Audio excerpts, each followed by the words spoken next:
see and hear you. Hello, everybody, and welcome back to Known Realms Tolesh. Tonight, before we dive into our adventure, let's go ahead and introduce our players, starting with Angie. Everybody, I am Angie, they, them pronouns, Agonethetic on the internet, and I will be playing Zio Marino tonight, he, they pronouns. And yeah, that's me. Hell yeah, brother. Next up, Lou. You're muted, sweetheart. You're muted. Did you skip David? Oh. I'm going off of the roleplay overlay. It's different now. There's a new. Okay. Also, Hello, fuck I'm David. You skip me. Skip me when we get to it's my turn. At Lazulia_art is where you can find me. I play Lazuli. We both use she, her pronouns, and that's all. Amazing. Thank you so much. And David. Hey guys, I'm David. I play Whistle. Both he, him pronouns. You can catch me here as Whistle. You can also catch me over at Stealthy Elf Productions as the game master of some Pathfinder 2nd Edition games. And that's me. We had a banger one of those last night. Bang, bang. Tentacles! Tentacles! Tentacles and Chaos. Oh, that's a session title. Damn, that's a good one. Yes. And last but certainly not least, Button.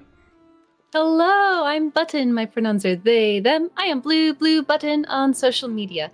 And when I am not here, you can find me over on Stealthy Elf Productions in the Unearthed Inheritance campaign. And we just discovered the reason for that title last night.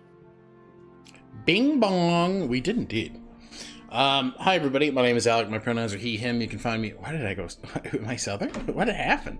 Hi there. My name's Alec. Pronouns he, him. You can find me all places on the internet at Tales Archived. I'm the Archivist here for Known Realms Tolesh. And when I'm not here, you can find me as Finn Reese over at Heroes of Hysteria Unearthed Inheritance at Stealthy Elf Productions. That was probably the smoothest I've ever done that, and it's because I sounded like a fucking moron. Hey, there's a lot of people that sound like that are not morons. Be nice to them. No. I'm not disparaging the accent. I'm disparaging myself. Anyway, Fair. Real. Guys, go ahead and check out Lupine Honey. Caroline's shop has some incredible size-inclusive and immaculately designed apparel. You can go ahead and check out Lupine Honey and use code TALESARCHIVED for 10% off of your purchase. And we have, as always, a donation link where you can support a variety of charities. We implore you to take a look and donate $1, $5, whatever you can in this time.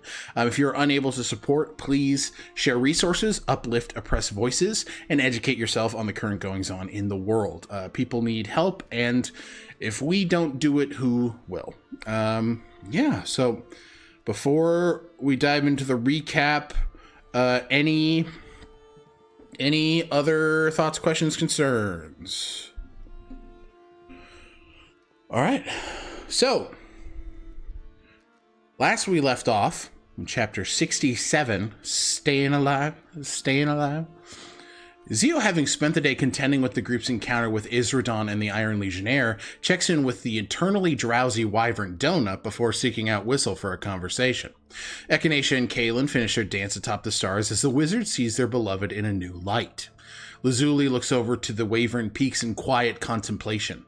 The scout's eyes scan where Sivahome rests. While her thoughts remain unknown, the fairy becomes lost in thought. Finding Whistle with Casimir, Zio asks the former to speak in private. It is clear that there is a weight to this coming conversation. After Whistle agrees, I scrolled for some fucking reason. As Whistle agrees, Zio walks away from the rest of the group, expecting Whistle to follow. Now alone, the two express gratitude for each other's safety after such an intense engagement. After that gratitude is shared, however, the conversation begins properly. Turning that music down. I don't know why it's so loud in my ear. Zio, a person with a complex history with the Iron Legionnaire as an Isle-born individual, states that they will not bow to Iron. The Sorcerer asks the fighter to make them a promise, that Whistle will never agree to give the Legionnaire aid on behalf of the Fated again. Certainly not on Zio's half, it is clear that they will die before aiding the Legionnaire. In response, Whistle makes it clear that the proposed promise is a difficult one to make. The Soulforge fighter makes it known that he will not make promises that could hinder his mission, the protection of the Fated and their ideals. It is clear through this argument that both Whistle and Zio share different stances, and we see their storied pasts with the Legionnaire come to a head. Zio makes it clear they hold Whistle responsible for how the events with Isradon, Lord Tarvish, and the rest of the Legionnaire forces unfolded. Whistle takes responsibility for his secrecy, but offers a reminder that Zio swung first. And he then offers Zio a piece of advice. The next time Zio feels the urge to cast Calm Emotions against the Iron Legionnaire, maybe they should be the target. With that, Whistle leaves. Back at the impromptu bonfire at Ishroar's, Echinacea goes about putting Kaelin's lessons into practice. They make a batch of medicinal angel's dream for the group. Lucian, smelling the tea, smelling his mother's most beloved tea, makes his way to Echinacea. After admitting that the tea was made with Lucian in mind, the two begin to touch base. Lucian admits that his avoidant and isolating behavior were some sort of punishment, remnants of his time in Sunwall that he wishes to leave in the past. Echinacea then tells Lucian about Aquin, the Myrmidon that they killed during the Gala of Innovation once they saw Kaelin go down. And they made it clear that they understand where Lucian was at in the moment he made the decision he did back in the Wavering Peaks. Comforted by this new insight, at being seen, and by Echinacea offering to help Lucian right that wrong in the future, Lucian thanks the good doctor. The wizard then offers tea to their sibling Lazuli. Lazuli, having been given a bounty of food, drink, and snacks by a doting Aura, takes a bit of tea and then decides to retreat for the night. A nonverbal Zio grabs Isandro and heads to bed, being lulled to sleep by the gentle tones of Isandro's singing. Whistle heads to his room, but then is offered a space in the Mind Palace with Nikolai for the night. The weary fighter quickly accepts his lover's offer, and the two spend the night. Now in her childhood room, Lazuli begins to craft fair fall charms with Fritz, turning her room into a bit of a workshop. Casimir observes that the remaining group have been ditched, which leads to Casimir getting a glimpse of the interpersonal anxieties that he has directly caused in Echinacea. The Elder Wizard attempts to comfort Echinacea, and they make it clear that they must do something. The Knight's project has become Glyph of Warding. Fucking Lairmena. So Echinacea, Casimir, Kaelin, and Lucian head off to the Aasimar's room. Snide comments about Kaelin falling in combat are made, items are awarded, and the topic of Lucian's signet ring is brought up again. While he knows it'll be found, Echinacea asks if there is another object the rogue worries about being swiped. Lucian tenderly regards the prelude. As Glyph of Warding is cast on the pocket watch, the four work and take notes. In her workspace, Lazuli begins to talk to Fritz about his experiences with past witches. It is there where we learn a bit more about Lazuli's stoat colleague. Fritz has been a servant of the Ith for the last 3,000 years. He's been in the service of 13 witches, and in that time, he's been in the service of 13 witches in that time, and sadly, all of them have been killed. The prim and proper stoat shows his profound sense of loss and regret. Lazuli asks their companion who his favorite witch was. At that question, Fritz utters the name Lorelei. He talks about her kindness, her passions for gardening, and her intention to uplift and care for communities. The tone shifts when Fritz reveals that the Magus Arcanum is responsible for ending this partnership of over 700 years. Lorelei took in children with vast magical potential and aimed to protect them from the Arcanum's selfish hands. Sadly, Lorelei died defending those same children in her hut when her hut was seized. Lazuli hugs her companion as she learns more about witches and grapples with the way their stories have all ended. Before the night closes, Echinacea casts Dream with Uramil, the River King, and they offer him a quest. The Fey Lord excitedly agrees, ready to spite his ex-husband. They fill the Fey Lord in on Elizabeth, the cold iron mines of Iyo Thalor, and give Uramil a list of names to check on once he arrives to the city. Excited at a mission, Uramil dismisses Echinacea. The dream closes as 5 oiled-up hobgoblins enter the scene. We fade to black there. Oh boy! In the morning of the 24th of Marpanoth, Ishroar calls over his magical intercom system to inform the castle that breakfast is ready. On the way down, Zio and Isandro oh my god. On the way down, Zio and Isandro touch base after the night's argument. Lazuli and Echinacea swap fits. And Whistle, in fact, does not sleep in like he said he would.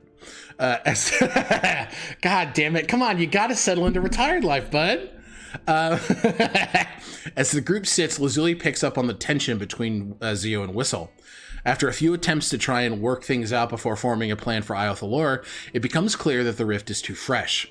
Best to start planning now. Echinacea and Lazuli reveal the engagement they had with the now frayed Elizabeth Whitmore, her desire to bring Viola back, and the fact that people in Iyo Thalor are being used to feed the death hags. This is where my notes stop. So do you guys want to kind of discuss just a brief recap what the remaining bits of your plan were? Obviously, you guys are still planning, so feel free to, be brief here. Echinacea is going to reach out to Henrik in another dream to see what the Viper's Hand are up to, if they're in Iyo Thalor, if they have any information about Iyo Thalor, and Elizabeth. And Elizabeth. We also talked about setting a trap with cold iron cage, with a collapsible cold iron cage. And I think we've also been considering using Lazuli as the bait for that trap. Yes, luring Lazuli to the cold iron laced herbarium that was built before the party left Iyo Thalor the first time. Yep. And then also brokering some kind of a deal between the Viper's Hand and the Bright Fury so that there are bodies and people available to potentially fight a fight that is incoming. Thortail Guild too. Thortail Guild too. Yep. Well. Yeah, a bunch of allies are communicated. Perfect. Awesome. Thank you. With that, the group heads out for the rest of the day. Zio moves about to Casimir, and the two have a bit of a conversation, talking immediately about the primordial diffuser and Zio asking Casimir about his knowledge. It becomes known that Casimir has used these machines himself, that he was a victim of said machine, if you say, and he knows how to operate one. So it becomes clear that Zio is intent on getting that machine out of Sunwell, as was the group's goal before, and is questioning getting his orbs removed to prove that it is safe for Wit to do so. Zio then moves to ask to have Casimir teleport him to the space where the group fought Isradon, Lord Tarvish, and the Iron Legionnaire forces the day before. Upon scrying, it became in order to uphold their word to the Amine that were summoned during the fight. Casimir scries in and sees that Isradon is gone, and it looks as if the space is safe. But Casimir does charge Zio with going to the party and collecting them all and letting them know of what he is planning to do. And then Zio does, one by one, finds the group, and they all make their way down. Casimir teleports, and the group arrives in the space where they had fought Isradon and Lord Tarvish. Zio communicates with the Amine and begins to revert them back to their natural form, that of ice. In doing so, summoning this warding wind and rising from the ground, Halitus himself becomes known, and with his wings dipping into the water, begins to help Zio uphold their end of the bargain, freezing the water. In this time, Whistle looks at the spot where he died and was overwhelmed with a sense of pity for Lord Tarvish. And at looking at this, decides that it's best not to stay here and returns to the group. Lazuli, however, looks over toward Sivaholm and casts her primeval awareness. In this, she initially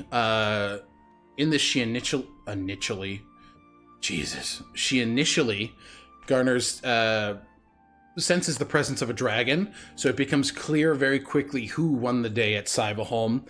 But expanding on her abilities as a burgeoning Witch of Death or Death Hag, we still don't know. It's still up in the air, babe. She pushes her abilities to the nth degree and tries to seek out death. With a critical failure, she is overwhelmed with the sense of death that she gets. Both Iron Legionnaire and Shadow Court, death is incredibly present here. And in that failure, there is an opportunity that comes to Lazuli's mind. What could all of this power be used for? And it is then that Lazuli fails yet another saving throw, and a soul of the dead rockets into Lazuli's person, garnering her the death-touched feat. And in this, as we fade out, we hear the lingering voice of Viola saying that she is beginning to stir. And with that, the death hag is going to rise. And that's where we ended the session. So, we pick up. It is still the 24th of Marpanoth. Casimir has teleported you all back to Ishwar's castle. So you're all there. I would say Helitis is there as well. There's enough space to summon everybody back. You see Helitis sort of whooshes from this bird form mid-teleport into his humanoid form. So a very tall, well-to-do black man with these long white dreads and these mage's robes with a large staff in hand. So yeah, you have all arrived back at Ishwar's. I think Zio immediately runs over to Helitis' side and doesn't even say anything, but like throws her arms around their shoulders and gives them a big hug. Hello. It's so good to see you. It's good to see you too. I know I've been away, but after kind of looks up, there's this. Give me an insight check, actually. Side. Okay. Yeah. Oh, why did... Ooh, that fell. Oh!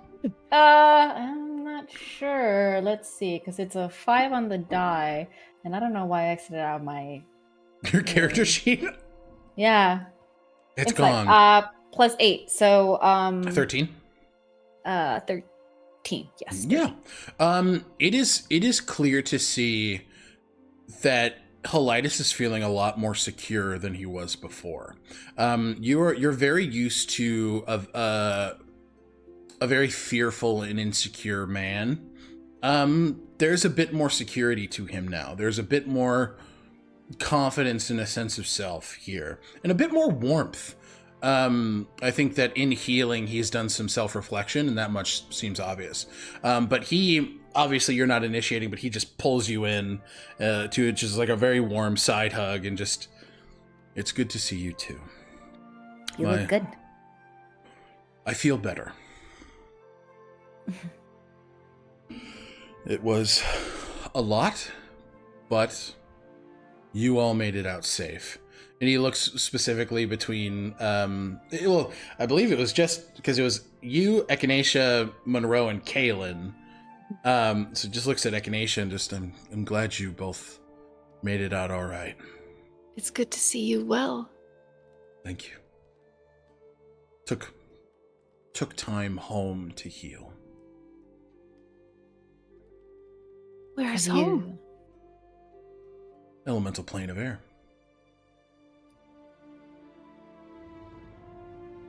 Have you heard of anything, or garnered anything recently in regards to Istris? No, but I'm keeping my eyes out. I know that, well, his avatar is active. He has received 3 orbs in a very short amount of time, which is concerning, obviously.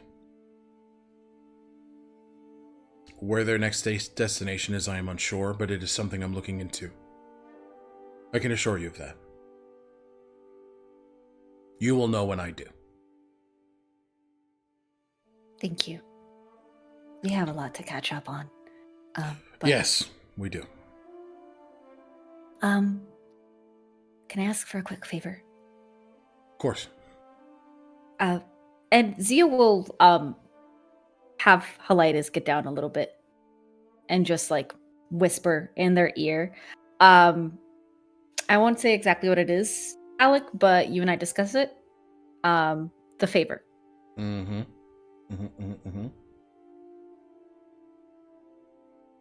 If it's okay, if you can. I can see what I can do. Where is he? And Zio points over to Casimir. We have not met. I am Helitis. And Casimir's like, Casimir? Hello? Looks like unsure of this entity he's never met, but like is fighting all past like teachings of trust no one. Assess first. Be soldier.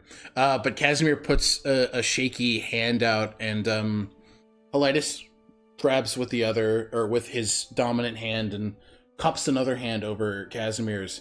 And he sort of, could I offer you some relief from your pain? Looks down at his hands. And Casimir is immediately kind of washed with some emotion as he looks between the party. Oh.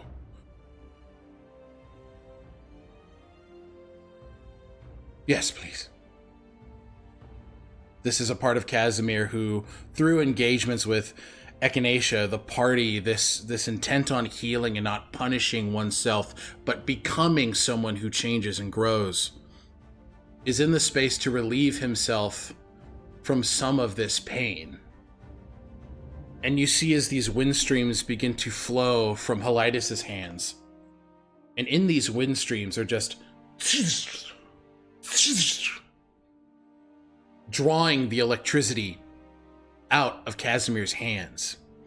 You see the scars that have always had this faint cobalt blue color begin to dim and look to that of normal scars.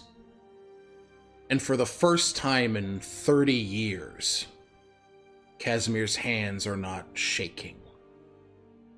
They are still pain, but tremors are gone.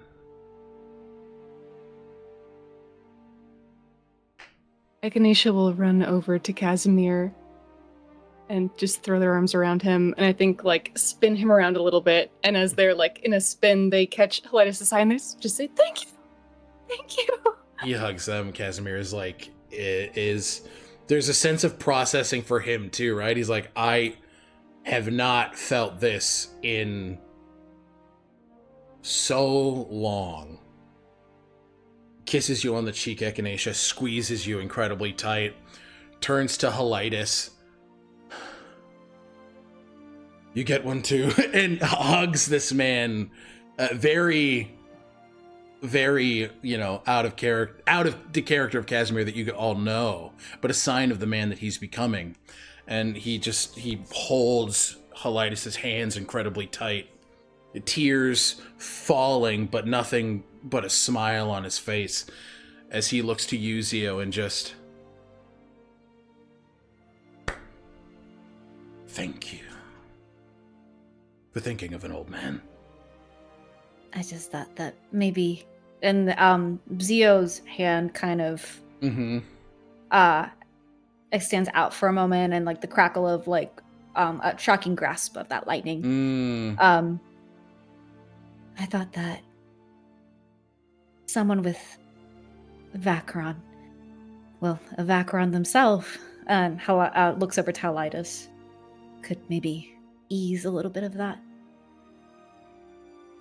But that's all, Helitis. And I appreciate you for it.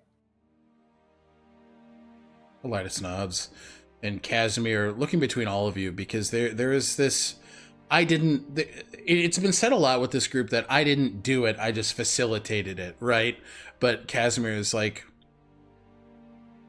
you asked the question. It is all of your intention that matters. Thank you. Thank you.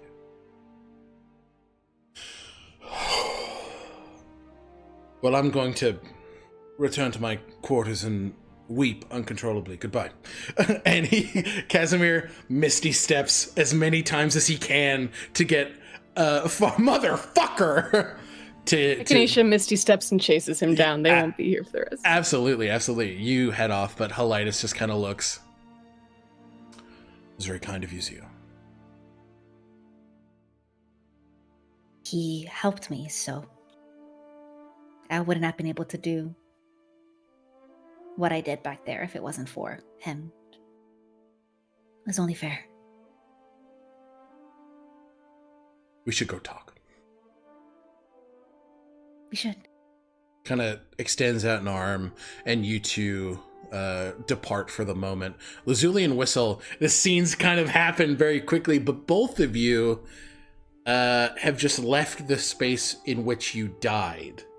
In just as rapid as a succession as you did yesterday, in the exact same way. How are both of you feeling as you once again sort of like charge with this electricity-laced teleport, just poof, landing in Ishor's place in your home, Lazuli? Lazuli, I think, is wanting to absorb what's happening, but is very preoccupied by the information that she's being pursuing. She was tempted to stay in the library. She's glad she left, but she has even more questions now, especially for fear and out of perplexity of what she's absorbed. She wants to understand more, and less through trial and error and more through books. So what can I maybe not accidentally unlock with Viola, or how can I get power in a more healthy way? Yeah. She's just like kind of ready to go back to the library, but is wanting to take this moment and is just within herself. Like, whenever you have an idea, but you're also wanting to, be present. It's kind of that war. So she's quiet and but like kind of like tapping on her book, like not like in a auditory interrupting way, but kind of like there's things swirling. Okay. Noted. Whistle. I think Whistle's going to hang back and kind of bask in the moment of Helitis healing Casimir. I think for Whistle, this is another example of, that the Fated are out here helping people. And it just reassures him. So he just kind of has a smile on his face. It's kind of a satisfied smile on his face upon return. I think he was originally in a bit of we just came back from where I died, but upon seeing the healing happening here, it's hard not to deny that this group is beyond that for him. And with that, he will, once everybody kind of starts to go their own ways, he'll probably return to our little makeshift planning room, our little war room in the dining hall. Absolutely.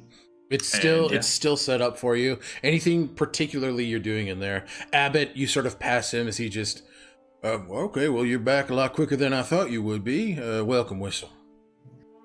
Yes, teleportation certainly helps reduce the travel time significantly. Oh, absolutely. It makes it a wash, But it was an important journey. I think all of us really learned to appreciate something. Now that is a good journey. Yeah. One where you don't come back the person you were. Yeah. It's funny, maybe it's something about dying. It sort of changes you a bit. You too. I mean, you. Fuck. Happens to the best of us, doesn't it? Wait, you were there, you knew. Knew what? The robot squints. He just... Nothing. Well, I'm glad you're back in the world of living. Makes, at least two of us.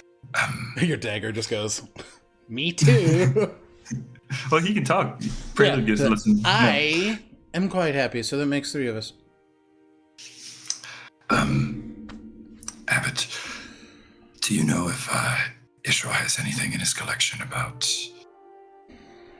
mechanical traps or mechanisms of that sort? Oh yeah, that would be the war and how to avoid it section. That's going to be down the hall, and you're going to want to. Yeah, that's more than fun. Perfect. Well, I've got a few things to grab from there, but before I go, I just have a quick question. Yeah, how can I help you? Does the name, the Maiden of Blades, mean anything to you? I think the more important question is, does it mean anything to you? Certainly left an impression. They often do that, those icons. These icons, do you offer them any sort of tribute or prayers? Do you communicate with them in any sort of way? It's odd. We have these memories of a world that existed before ours.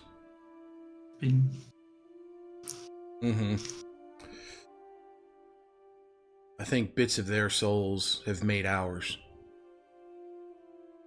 Loss is not the end of something. It's what is born from loss, where creation begins. I offer kind words, but I'm not... Kind words and respect, but I am not a religious man. Maiden of Blades, from what I know, from what I understand in my limited experience, it's a good one to be noticed by.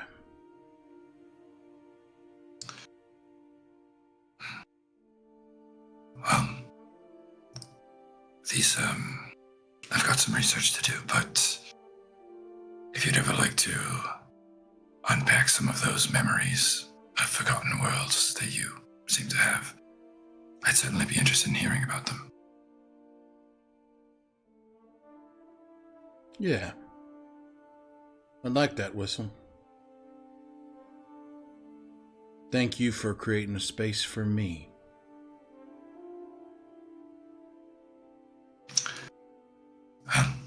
Thank you for pointing me towards the books. Yeah, of course. See you later. See you. All right. Go grab the books. Perfect. Lazuli, I don't think where are you headed? Okay. Library? Mm-hmm. So you're right in front of Whistle. I'll let them have absolutely. But yeah. Yeah. What are you particularly looking for in the library, Lazuli? Oh, sorry. Okay. It escaped me. So sorry. Let's see. I would like to publicly apologize. So we learned about Matron of Ravens a bunch last time. Mm-hmm. I think Lazuli's going to do a little bit of research about the Bonnie Coven, and then and also be chatting with Fritz about. So I guess what do I find About the Bonnie Coven? So a lot of what you're finding in the library for stuff related to like the Feywild and the Ith particularly is a lot of stories, and you kind of come through with a consensus that the Bwanid Coven are the justiciars of the Hag world. They are the ones who protect order in an orderless realm. The Bwanid Coven are seen as protectors of the Ith. They are seen as protectors of words, particularly those pacts. Like they are known to swoop in and try to thwart the actions of hags or even other witches who are trying to create a particularly manipulative pact. They will protect those who know not the power with which the words they speak. And yeah, so you get very like, they're a group of protectors, fact checkers. They ensure the sanctity of the spoken word, and that is a rare thing amongst the covens who weave the tapestry of the If, and an even rarer thing amongst the covens of hags that look to manipulate the spoken word. But in regards to like anything that's like, they exist here, they do this thing, like you're not really finding anything like that. Just a lot of like anecdotal stories. After flipping, through the stories and gathering that information, and during this, she'll be chatting with Fritz about, well, Fritz, what are the next steps? What do I do next? How do I follow this path? Should I reach out back to her? I had summoned her yesterday when I died and Elizabeth confronted me, and she didn't say much. Well, that's because it's not their job to tell you how to be a witch. That is up for you to decide. Oh, I see. You are not part of a coven, which I don't think you necessarily will be in a normal capacity. I, in my many years, have never been assigned to a witch who's been a mainstay in a group. They've dabbled. And obviously you have a group here, but that's not a classic coven. That's what she insinuated, though. The librarian. That I could make them my coven? You could. A coven is the family you choose. Right. Because I want to know how to progress, and I feel like every time I take a step forward, it ends up potentially down the path that... Feeding a death hag. Yes. I understand. She looks bashful. I was right there. I was with you. I felt that. What is a witch to you? I know what it is to me. It is someone who upholds community. It is someone who notices the unnoticeable.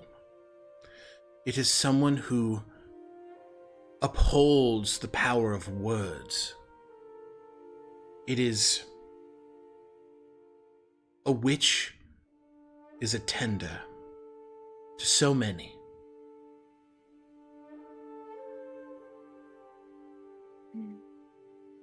But that's not all they are. That is my perception.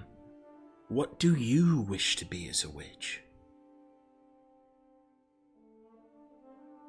I want to be sensitive to the things that are unseen and try to find balance. I want to be able to navigate situations that I'm put into to pass whatever judgment I'm allowed to. Like with Inara. I wish I hadn't left her there. I could have tried to right the wrongs, but I didn't know how. But I don't think leaving her be was the right choice either. It doesn't feel right to me, and it certainly didn't to my mother. And I know there are many forms of right, but if I were powerful enough, or if any of us were, potentially Cyberholm wouldn't have been captured, and there's so many moments in our story. If we had just been stronger, certain things wouldn't have happened. Lazuli, those pages have been written. But there will be many more times when we're in other situations, and I want to be prepared.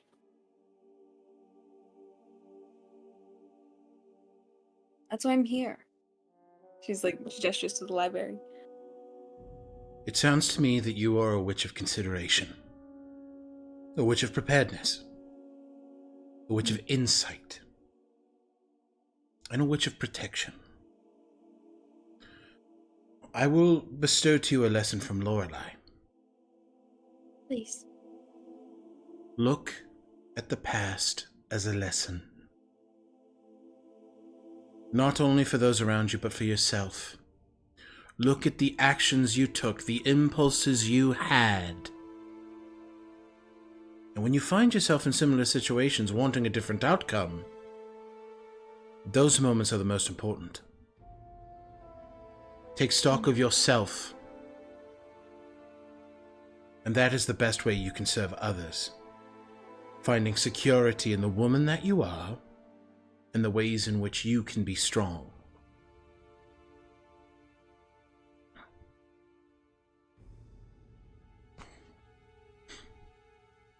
Which I can be strong. How are you strong? Well, there's obviously potential. Reasons why Elizabeth wants me alive and on her side and not dead.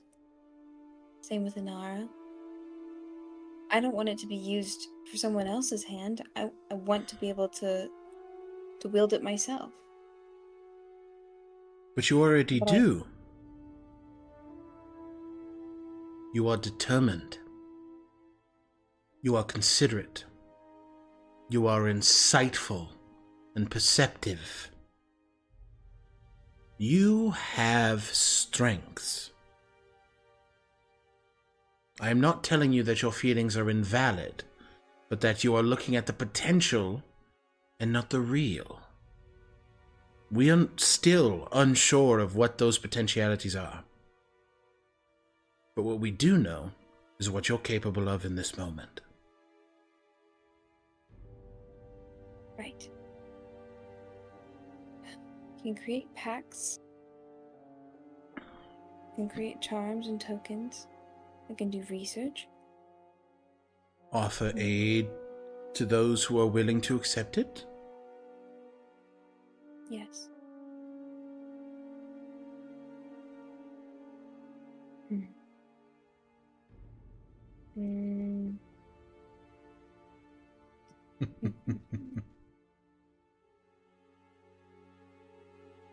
I think Lazuli is going to still spend some time journaling and taking that in, but yeah. Yeah, understood. All right, we'll pause there. Echinacea, you are misty stepping to Casimir, who, once you turn a hallway, he's waiting for you. Oh, thank goodness. And they'll close the distance with him. Hello. It's harder to predict the further you go because the directions... Hello. And we're in a large place. A big castle. Casimir.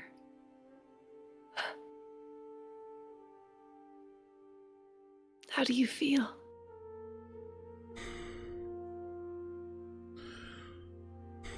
Undeserving.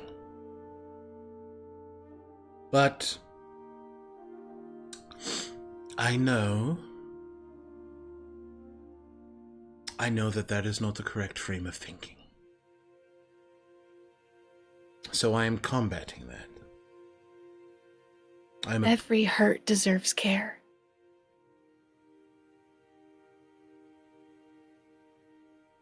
More than undeserving, I am appreciative. He grabs your hands, and for the first time since you've known him, they've been strong. They're warm. And he just...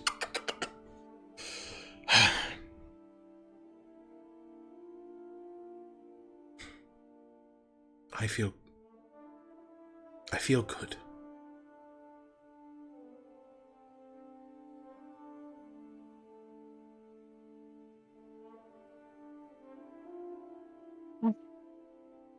I'm so curious about what that just did. We met a young man who I think could use the same, and I don't know how that's done. Well, maybe we can ask. I want to give Helitis and Zio time alone. I think they have a lot to catch up on. It seems that they're in a similar position to us. I have a lot of busy wizard work. Oh. If you would like to catch up, and they'll take that strong hand and wrap it around their arm and just walk arm in arm with him. So you tell me, what spells am I teaching you? And I imagine the two of you go talking about spells as you're walking down. You will not believe how quickly I copy those down now. Oh, fuck. I'm going to see and I'm going to hate you. I could never hate you, but I'm going to be jealous. A phoenix gave me a magic book. Oh, fucking course they did. Whatever. You two, you head to your room and Casimir kind of settles in and you begin to copy spells. And obviously, you just let me know which spells you want. How much time are you dedicating? I think that's an important first question. These spells don't take very long, so they will get up to other stuff. They will make Whistle his talisman as well. So it's going to be a total of 3 hours and like 20 minutes. Okay, perfect. Awesome. Okay, you settle in and we'll just say mark off that goal. You're good. Perfect. All right. Zio, we head back. Where are you headed with Holitis?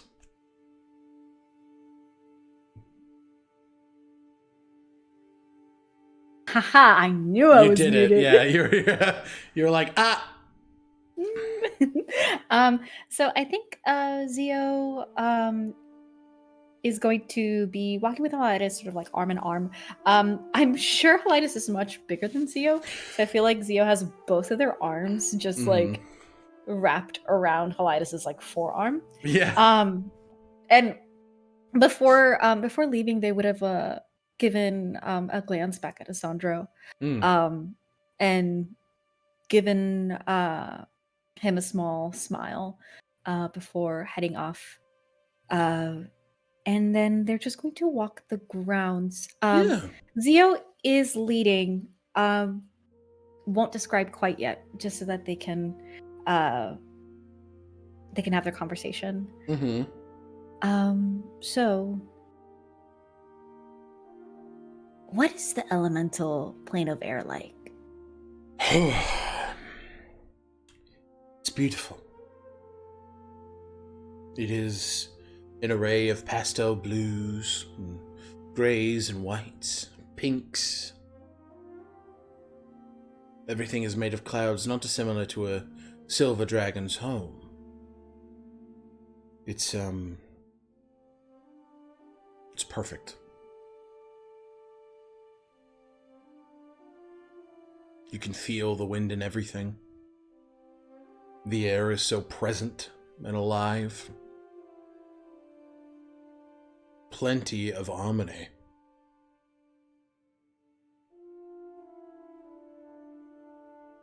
How does it feel to be back here? Good. I've always viewed the material plane, Aosha, as a home. No amount of darkness cast over it has made me feel otherwise. All parts of it I love.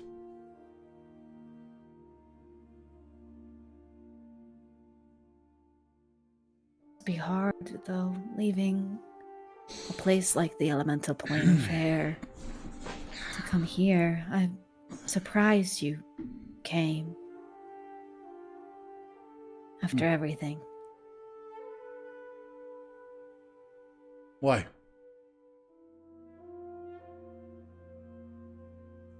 have to do a little bit more to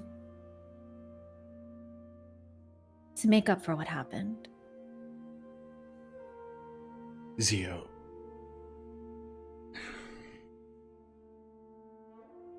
You had no idea what was going to happen. I don't hold you responsible for the actions of Istris. Look at me. I don't blame you for what happened.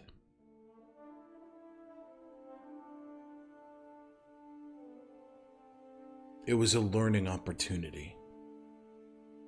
A moment to understand discretion and more open communication between the both of us, and I see that as a good thing. And more importantly, none of you got hurt.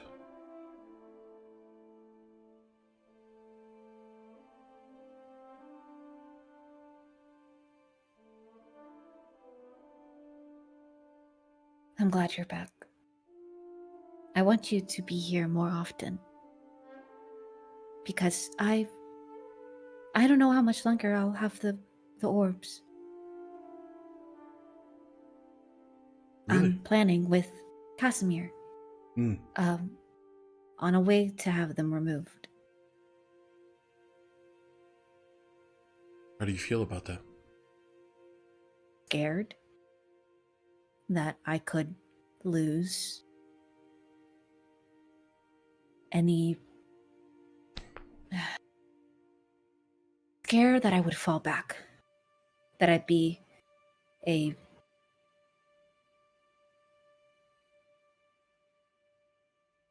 weight to everyone else. Like when I lost my powers from Istrus. You must know that a group is there to share the weight. I know. Even if you were to be weaker or feel less than, those three love you. And they will happily put you over their shoulder. Just as you would do for them.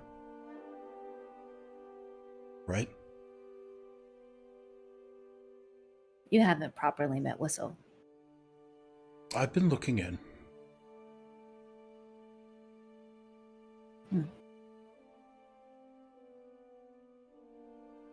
He's a complicated man. That I... David! David went.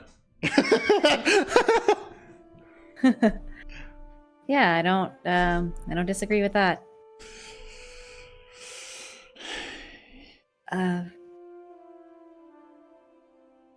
If you've been looking in, then you might have seen my conversations with Coletra's avatar. Wit. Yes. I feel terribly for him. Why? Because he is in pain.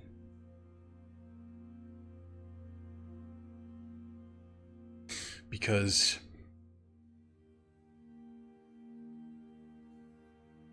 he does not yet see himself as a person worthy of being a person. He only views himself as a tool, and if I can see anything, it is potential.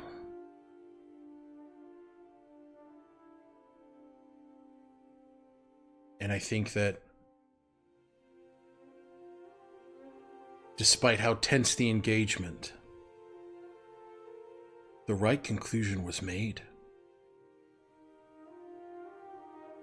He needs to heal.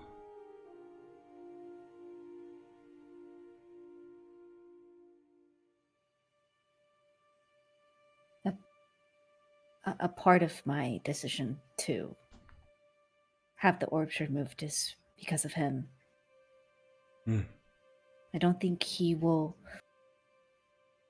take a step towards anything without being shown that it is okay.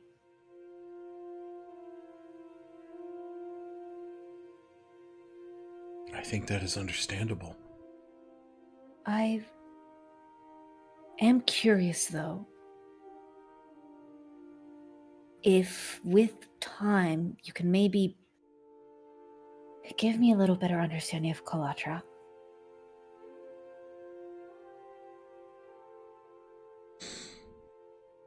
Told me you were friends. You worked together. Yeah.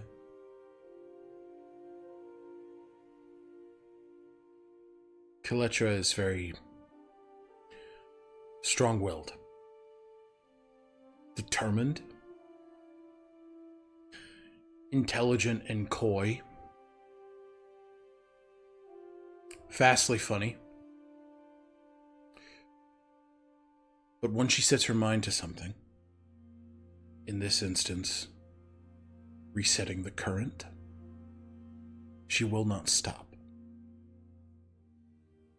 Unless she is shown another way. One that is better than hers. She is willful, but she is not beyond reason. The issue that has been run into is that Istris was the man trying to show reason. And he is unreasonable.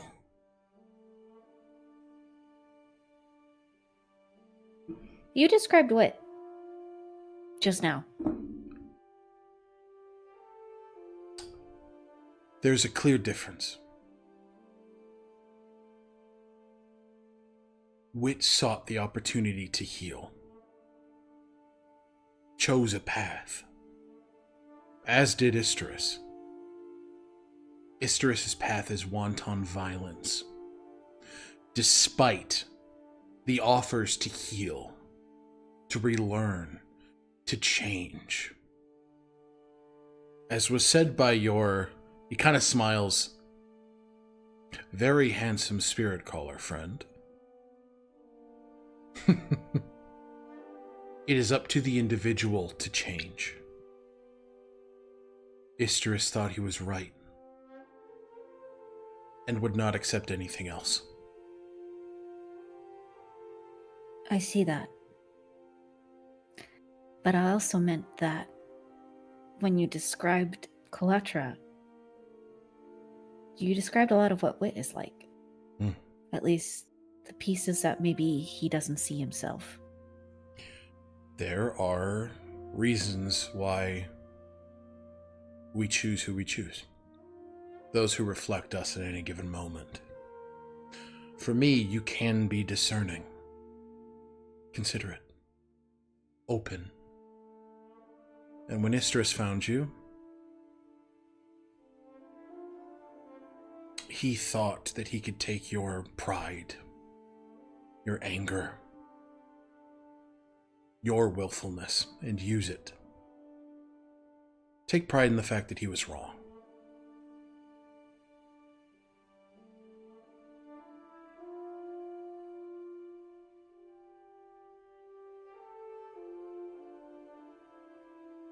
There's times when I worry that he wasn't. Well, much like Wit, if there are aspects of yourself that you do not like, you have the power to change them.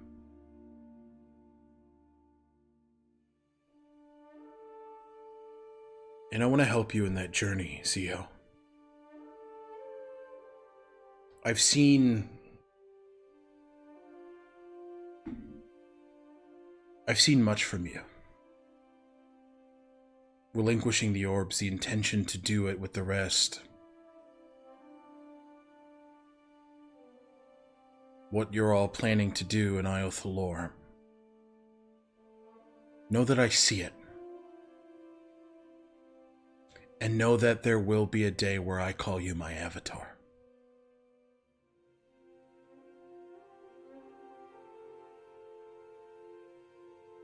And I think that day is soon approaching.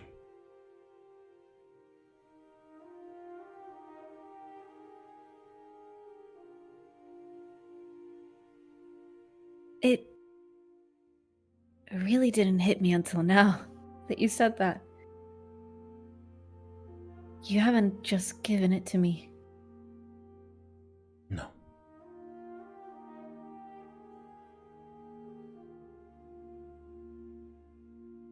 Well, I hope I can do right by you, Elidas. You will.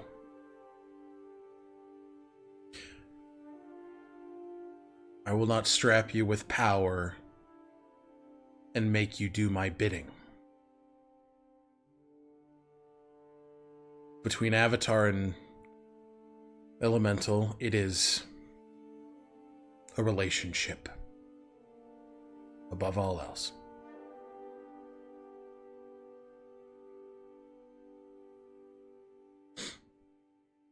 I'm looking forward to it. So am I. For now, though, I need to repay your kindness as well. Specifically with Casimir. Great. It's not fair that I ask Casimir for a favor, and then I have to ask you for a favor to do right by Casimir's favor. So It's I have to make dominoes. sure. Yeah, I have to make sure that I give you something in return.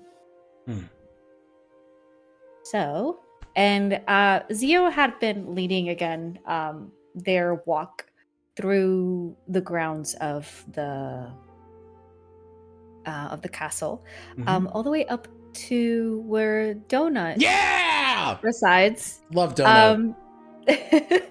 And they crest up this hill, and luckily, if she is there, She's sleeping as always. Yeah. Zio's going to release her grip from Helitis and approach Donut, their tail sort of going back and forth very excitedly. And hello, good morning.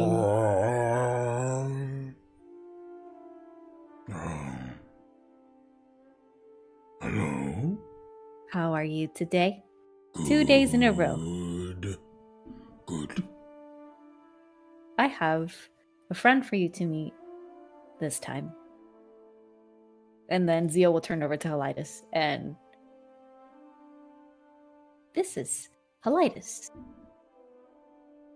She looks at him and just utters, "Wind beneath my wings." It's clear that she recognizes him. She knows the wind with which she flies upon. And if you're feeling up to it, I thought we could go on a little flight. Just She kind of stretch out your wings. Yeah, she And also yours. immediately stands up. Helitis is like, Istris is here, roll initiative. Helitis kind of shifts. Oh fuck. But yeah, the three of you kind of, there is a bit of, it's odd because there is a bit of familiarity between Helitis and Donut, but the three of you take flight and blast off into the open air around Ishor's castle and fly for a good little while. Okay, we're going to do a bit of fast forwarding here through the afternoon. David, what are you looking for? What is Whistle looking for, particularly in the library? Whistle is particularly looking for perhaps schematics or designs to make the collapsible cage that we had that Echinacea had suggested. So looking for anything that we can kind of make like for that. Okay, give me and question: are you keeping your eyes open to anything else that may help? Yeah, I'd say so. Okay, go ahead. Nikolai can also. Oh yeah, the dagger's hovering and just kind of like no, it's not that. It's not that. Just give me a quick investigation check, please. Investigation. Oh, good. I'm good at these. Yeah. Oh, that's a natural 19 on the dice. Nice. Plus 11 for a 30. 30. You actually do find schematics for. It's made for hunting. Particularly large monstrosities. It actually comes from a cult bestiary. This is particularly a book that is a collection of ways to deal with occult, monstrous, any sort of like large entity. So you're kind of hitting the jackpot here with a 30. Am I a witcher? Yeah, essentially you're a witcher, yeah. But you find in this moment a large cage that there are options for it to be set underneath something, which may be difficult with the heart, but there is one that sort of folds up top, and it is meant to catch bullets in the Underdark as they surface from burrowing. So that's like perfect, like in regards to what you imagine for size. Like you don't have exact dimensions for the heart, but a bullet's fucking big, and this cage gives the bullet enough space to move around it. So you can just yoink, launch it in there. Absolutely. You also find these collections of what looks to be... It's almost a set of chimes that distort an enemy. It's used particularly against creatures with advanced hearing, something like lycanthropes, vampires, hags to some degree as well, where it is essentially this bit you wear on your armor that is on a timer, and it sort of rings and creates this like metallic resonance that sort of disorients a target. It is known to impede spellcasters, essentially giving disadvantage on concentration checks and saving throws, so things like that. And looking at that, that's something you can make with your newfound Divanthir abilities, or to like enhance your armor, things like that. But you absolutely find what you're looking for. Okay, great. Lazuli, Echinacea. Obviously, Echinacea, you're working on spells for the next 3 hours, so that's pretty much the prime of what you're doing. Anything else to get you to the evening? Yeah, and I will say, as they're turning the spells into ciphers like any good wizard, they are conveying the story of freeing Shar in the Mythic Spellbook, sending it along to Pharos as a thank you. And as... Sorry. No, you finish your thought. And as a just like a bedtime story for Igni. But what they will do after the talisman is created, as they're walking to find Whistle to give it to him, they're going to cast Sending. Okay. Who are you casting Sending to? Donahue. Okay, great. Love that. Go ahead. What do you say? In exchange for the stolen sentimental ring Lermena took, I will recite for you my first myth. Please don't destroy a reminder of what's lost. Give me a persuasion check with advantage. Okay. Damn. And an inspiration point for calling on Donahue's love of stories and myths. That's fucking genius. Thank you. It's a 16 plus 13, which is math. 29. Jesus Christ! Almost immediately, you get a greater sending,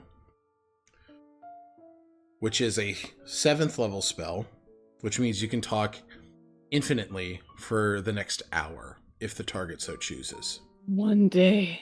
One day, baby! Hello there, Doctor. It has been a bit since our last correspondence. Now, you've piqued my interest. And you should know, Lermena has met some consequences for their actions. I was told the story. Their story. You can confirm or deny the truth of it. I trust you. Give me an insight check.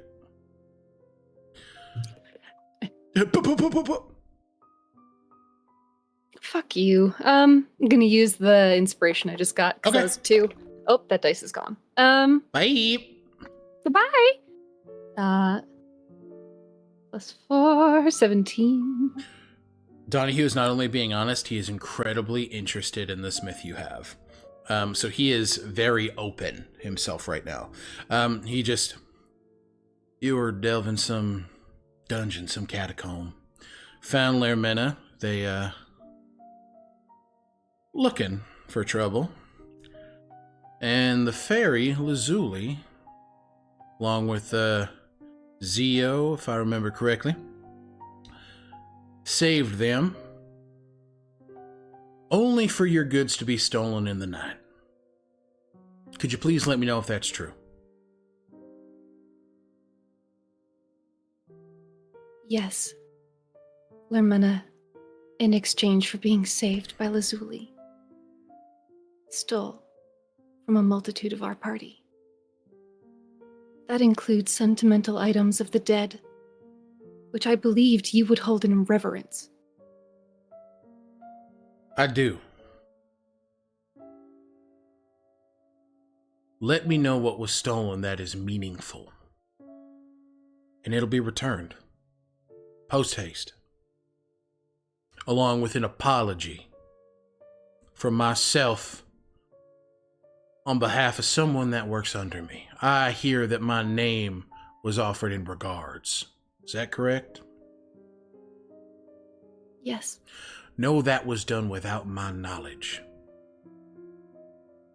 I did not initiate any sort of theft or violence toward you and yours. You understand my mission is antithetical to what you all represent, magic and all that. But y'all ain't done wrong by me yet. So I will not wrong you. Then why was it that Lermena pursued us, Donahue? What have you been telling your employees about us and what to do to us? Again, I told them not to take action of you. What I have done is regale the story of four very interesting individuals that I met at the Gala of Innovation. Out of respect. It does not seem that respect was conveyed. And I know you to be a good storyteller, so do better. Understood? I think you need to understand that stories, once said, are left to the interpretation of the listener. I orated my story well. That is what I do. What Lermena saw in my story was an opportunity to impress someone who was already impressed. A redundancy.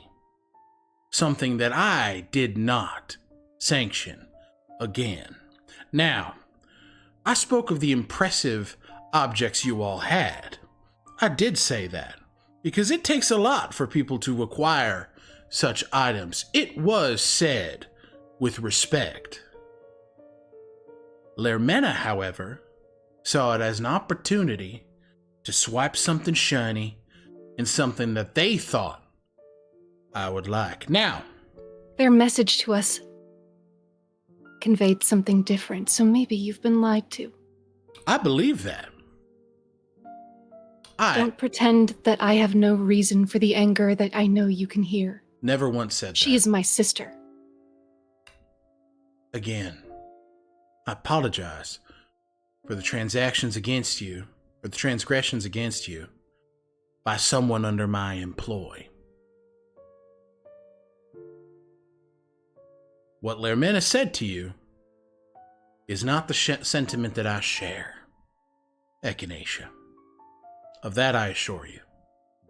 Now, down to business. What was taken? What do I need to return?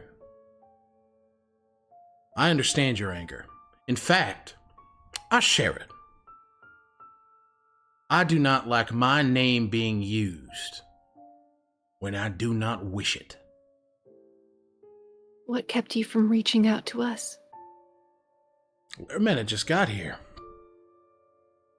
I didn't. They left without telling me what their plan was.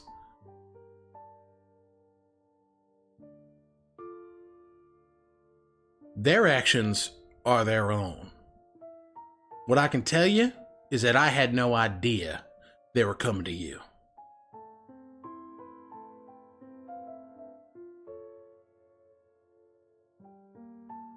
People died the day they left. And I can't help but wonder what might have happened. What might have happened.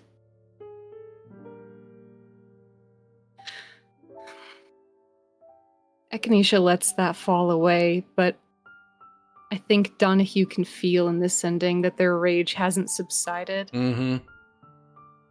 Shall I give you what I said I would exchange? After you tell me the items I need to return. I do so. Understood. You'll receive a speedy courier shortly. You have my word. And a token of my deepest regrets.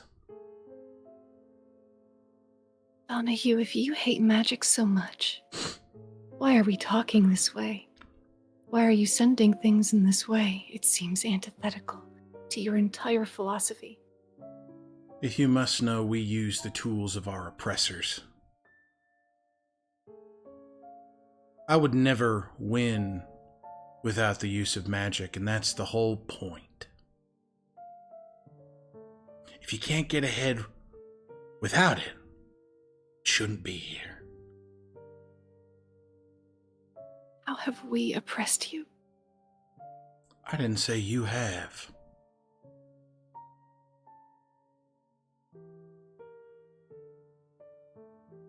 You purposefully target Lazuli. Target her benefactor. You know what the Preservium has done with magic? I know they sell it. They sell it, but they use it to deal in people. Lives changed. Your friend Eli was one of those people. Her life being treated as a pawn by the Preservium to uphold the exchange of stolen magics. The Magus Arcanum plans to rule the fucking world with it. I intend to fight them. Then you and I are aligned in that. But by fighting them, do you mean to dismantle them? Yes. Then we are fighting the same fight. You blame all of magic for some of its wielders. Do you blame every blade like your own? Not right now, but maybe I will. Well, until you do, it is hypocrisy, and I will call it such. You are allowed your opinion. I'll take that story now. Come hear a tale of chains unbound and night becoming day, a freeing trapped divinity and fate paving the way. And Echinacea will recite the entire thing. And I think they give a special emphasis to just the entrapment under which Shar, a goddess of magic, suffered. Give me a charisma check here.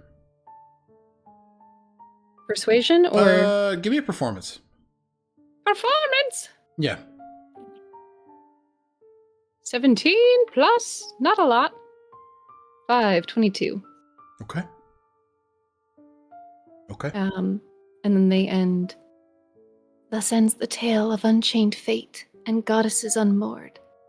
But know the world will not be safe till rot is cut from core. That is a very good story. It's true for what it's worth. And though we are not friends, I would prefer you know about what lies in wait for this world. I believe that magic is instrumental in saving us from it. I can see that. And I can feel that in your oration. Please know that I appreciate it. That honesty in its telling. Stay in your location. So just take a moment.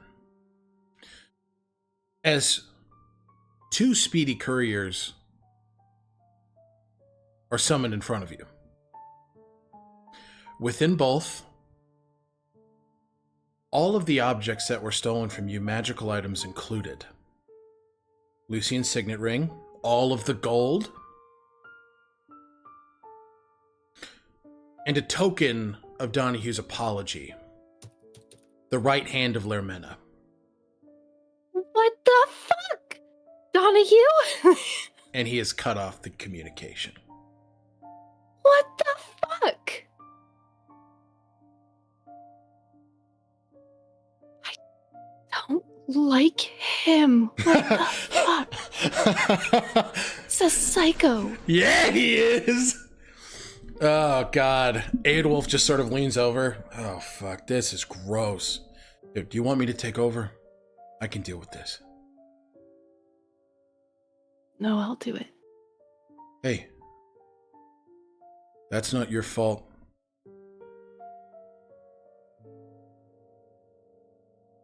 That man is interested in Lazuli. Yeah. Which means we do what we've always done. We keep her safe.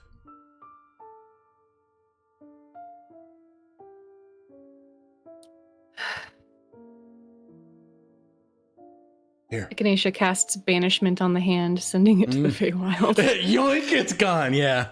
Fuck that. And Aedwulf just... Let me help. You see the shadows kind of sort of swirl around the left side of your body.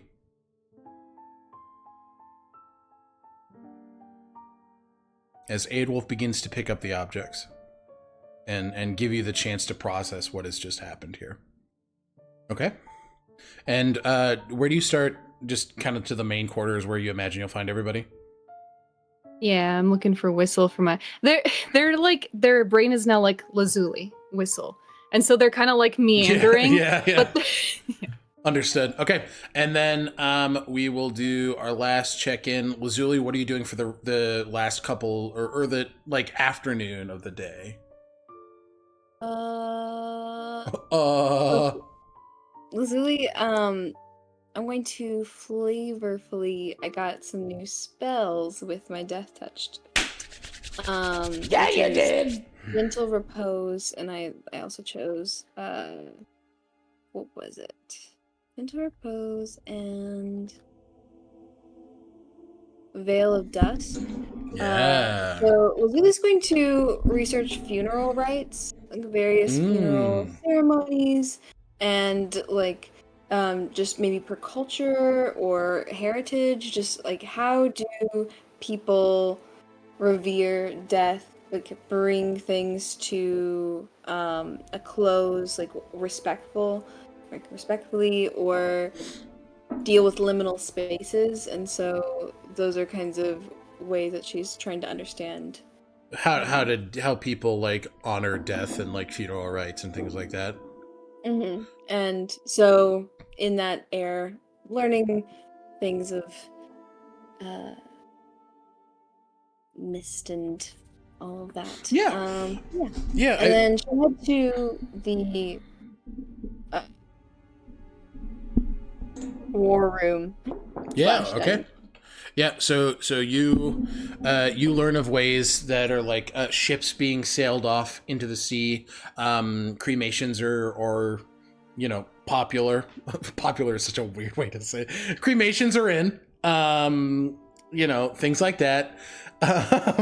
They're obviously like in-earth burial is, those are the main ways. There are some fringe ones, but I will actually need a wisdom saving throw for that. Okay. Wisdom saving throw. 9. You feel for a moment as shadows, this veil of dusk guards your eyes from the information, keeping it from you for a moment. Just for a moment, or just for a moment. can I roll an insight check to see the nature of that? Make it an Arcana check. Arcana. Good thing I just boosted my intelligence. 18. Viola is stirring. You know that Elizabeth is frayed.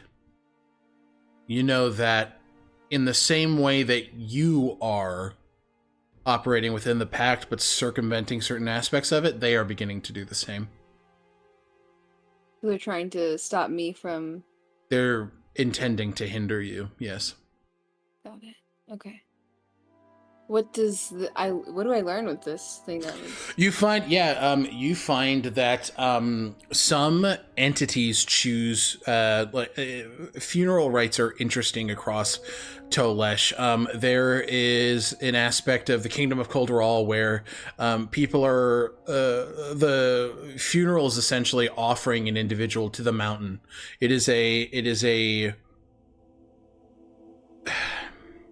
It's a rough terrain, and there is this sense that there is something that dwells underneath the mountains that needs to be appeased in order to make travel there a bit easier. So a lot of funeral rites. There are some within the Sunflower Enclave where the dead are buried within the mountains.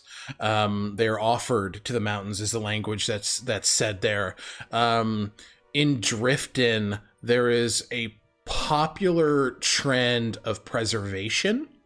It's essentially cryo magic, where very Walt Disney people are frozen, and if there is a time where their ailments can be alleviated, or there's ways to extend life that don't necessarily draw on lichdom, that would be the case, but that's mostly for affluent folk. Drukamesh is the most interesting in this regard. There are a group of hemomancers known as hexers. They are similar to Nivian when you first knew them, blood hunters by trade. They deal in monsters, and they take contracts to protect the city-states of Drukamesh from the vast unknowns of the wildlands. Blood is used as ink for tattoos to enhance hemomantic abilities and grant the blood is seen as the life force in the world of a hexer. So that blood is repurposed and blended with ink in order to share the magical capabilities. And some stories say the knowledge of hexers before you. So you're finding a lot of ways. But yeah, you make your way to the group or to that war room, and I imagine everybody's kind of making their way there. Is that correct? Okay, and with you guys finding your way there, that's where we're going to take our first break. We'll come back with the group together. Very fun session so far, guys. Very fun session. All right, we will see you guys in about 10 minutes, and yeah, bye, love you.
everybody. Welcome back to Known Realms Tolesh. So, we actually pick up with the party. Puberty hits hard, guys. 29 years old, and it's still hitting me. We're finding the party picking up actually in the war room as everybody's kind of organically coalescing here. So, I will say, it has not changed. The dining room, you can kind of, all of you sort of approach to see, like down the hall, a new dining room is being crafted because this room has been used for the majority of the day and people are respecting the space. But yeah, you all enter and the scene is yours. They got tired of moving maps around when they're trying to just eat a sandwich. Yeah. Mm-hmm. Whistle will come in with a few scrolls of, and probably, a couple of the originals tucked underneath the arm, but a few just rough sketches and schematics for the collapsible cage. And then also one sheet in particular with the little chimes set up. Let's see. Found these in Ishtar's library. They might be useful to us. Brilliant. Echinacea comes in and they're carrying an armload of stuff, but their shadow is also a wolf, and in the shadow along the wall is everything else being carried, and it's maw somehow. Very confusing that the shadow has this corporeal ability. But Echinacea comes in. I talked to Donahue, and they just set everything on the table. He sent everything back. He's also a dick. He's a dick. Thank you, Aidwolf. They'll set the rest on the table. You're They'll welcome. hold Lucien's ring. Do we know where our favorite bat boy is?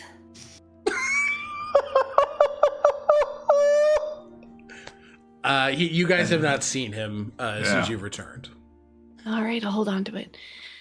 So, yes. How'd you manage this?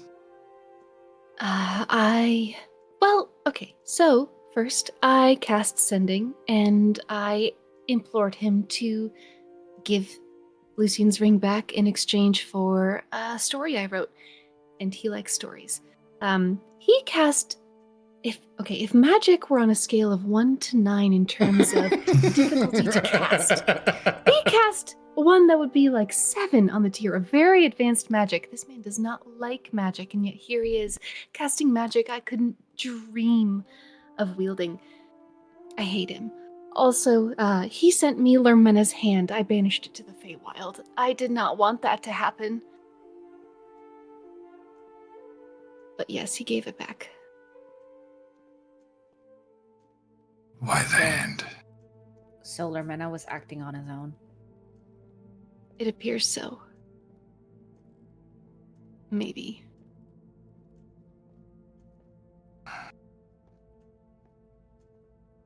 Well, at least we have our things back. Lermena's fate is their choices. I would not have chosen that to happen to them.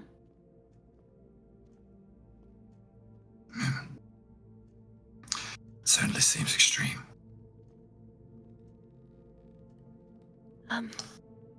You have those schematics? That's amazing. Tonight, when I message Henrik, if he knows anyone, in Iyo Thalor who can potentially get into the cold iron mines, maybe we can get a head start on getting those materials so that when we are in Iyo Thalor, we can fabricate them as quickly as possible. Perfect. Thank you. That's awesome. That's great.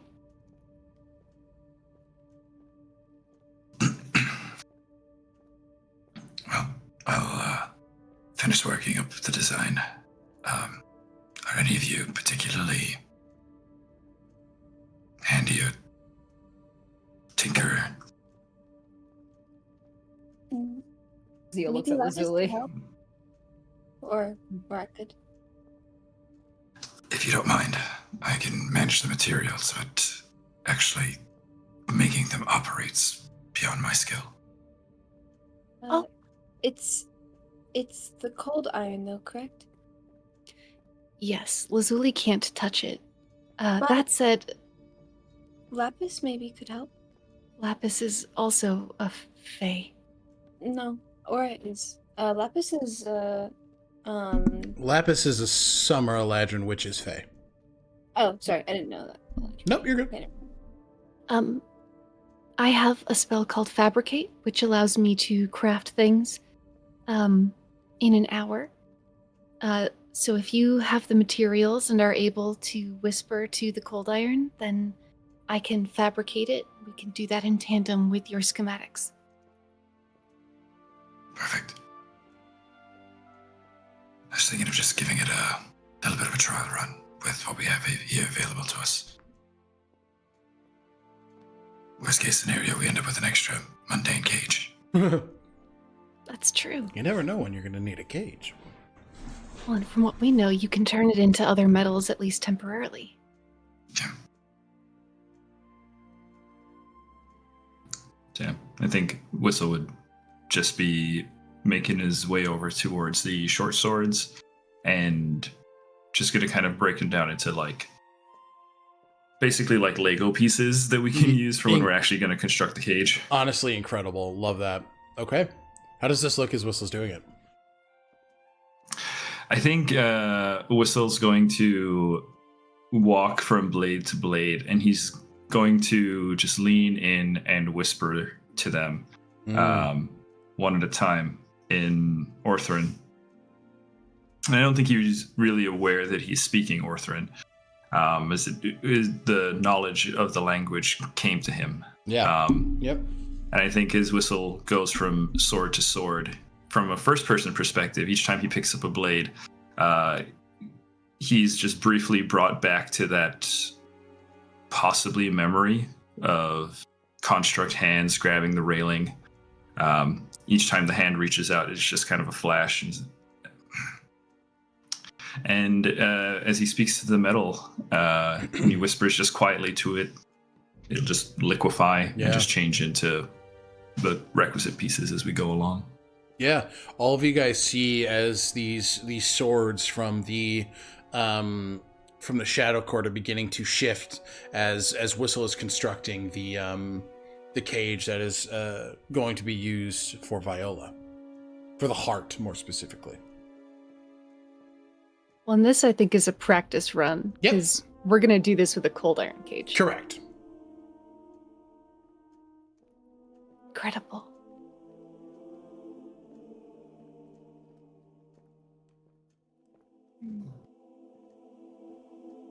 Yeah. That's what Whistle's going to get up to while we're in here for a bit. Okay.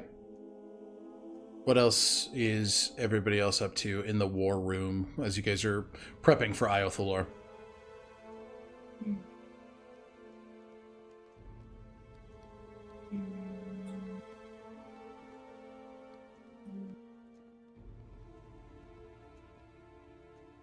Yeah, I don't think Zio can really do much at this point. Hmm. I think they're mainly just like looking over like different details. So can't really say anything that Zio would be doing because they don't really have any access to any magics that would assist in the preparation of things. Creating the cage or anything like that. Mhm, yeah. Okay. Lazuli will probably mention the realization that Viola and Elizabeth have now begun to try to stop her from accessing certain types of magic. I was doing some research in the library and for a moment I couldn't read something about certain like funeral rites or various passages about blood hunters, or she retells the various things that Elizabeth was trying to prevent and Viola was trying to prevent. So I'm not sure how much of how convincing I can be as bait, because I believe they're trying to stop me. But, in a way, they are revealing their hand of important information. I know I'm on the right place whenever I can sense they're trying to obscure it. So I can use that as a guiding factor in my research. We need to come up with a compelling reason for Elizabeth to come after you. Well,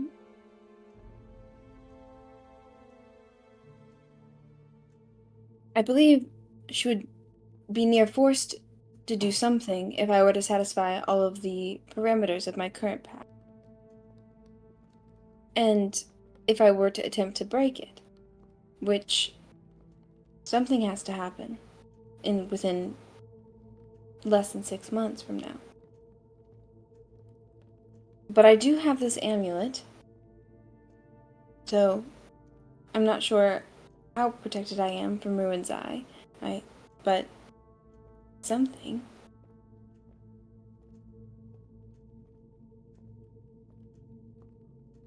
And we know where she is, and I don't think a heart's easy to move. So I will say, over the course of the research, once the heart is in place, it cannot be moved. It is rendered, stationary from that point on. Once it is cemented in a space, which that does seem like a very good fatal flaw. It can't be moved. She's locked there. She can appear in spooky dreams and all of that, but she's there. She can't flee without her heart, and I'm assuming the further she's away from it, the weaker she gets.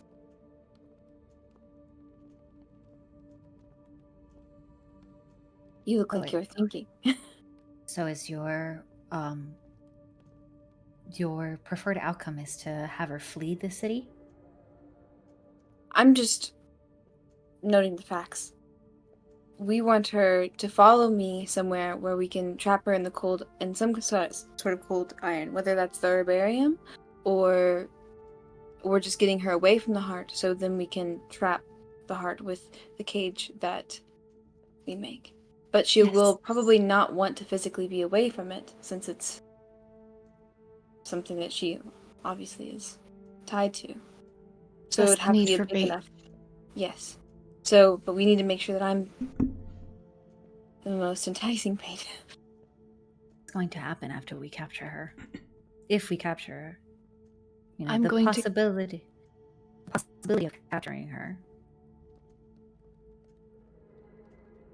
Well, I'm going to cast Ceremony on the heart to rid it of its magic, just as Sir did. That's why we're...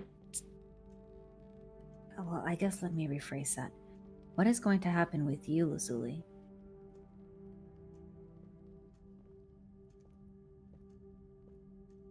After the heart is spelled? You have this pact, which comes from her and Viola's power. Is the purpose to try and deal with one so that the other one is less of a threat? Vice versa? If I understand... Well, you're still wanting this pact, right? I have found new ways to get stronger. I want to use it as leverage, but for my own personal desires and path of growth, I don't. You all hear Fritz go, "Oh, thank God." It just keeps on happening, Fritz. You guys can inside check that if you want. No, yeah, that's a good point. You guys can if you'd like. No. Okay. Yeah. Oh, I did insight check it, but no. I understood the cadence of that. No. If I may, Echinacea just says, from what I understand, releasing those that are trapped in the heart will rid Elizabeth of much of her power and prevent Viola from being able to return to this plane. At least through it. And Lazuli doesn't want to keep her pact.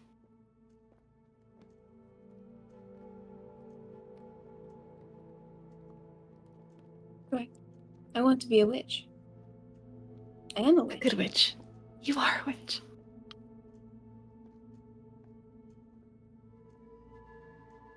So then,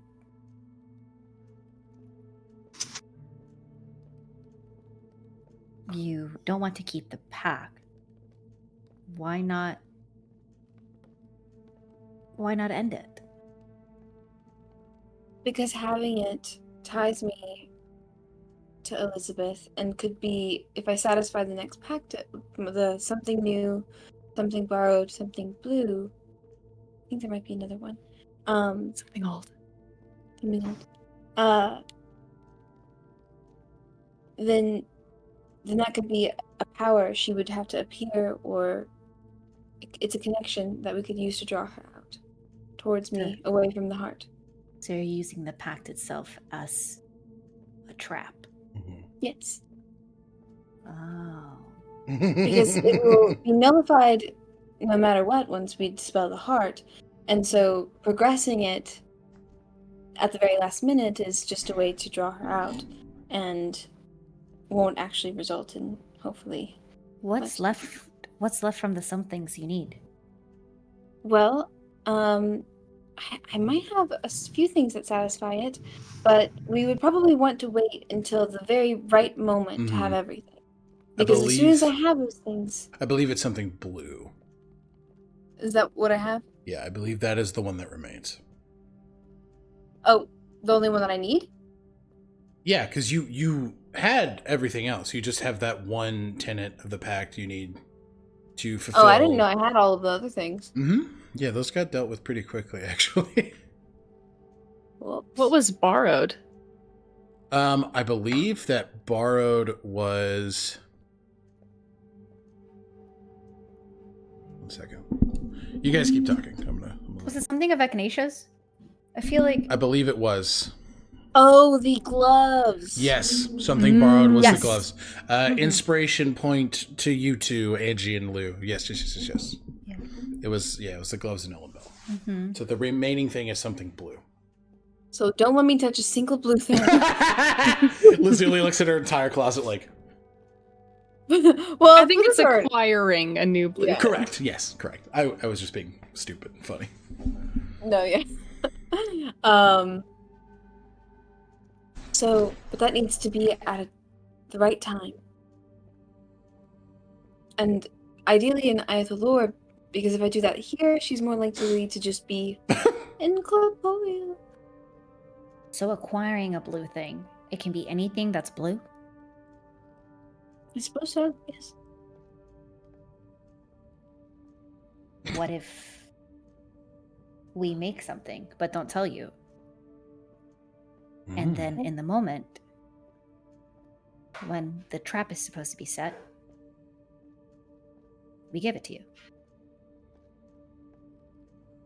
That sounds just fine.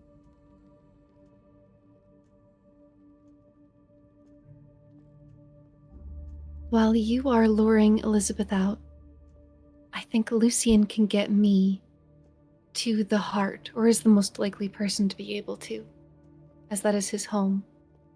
And he can also provide an invitation, so that if Elizabeth rescinds hers, I don't get murdered by the sanctum or something. Because it's his home too. Which brings up the fact that in this operation, we'd essentially be dividing our team. One team to deal with the heart, and one team to back up Lazuli. I'll go with Lazuli.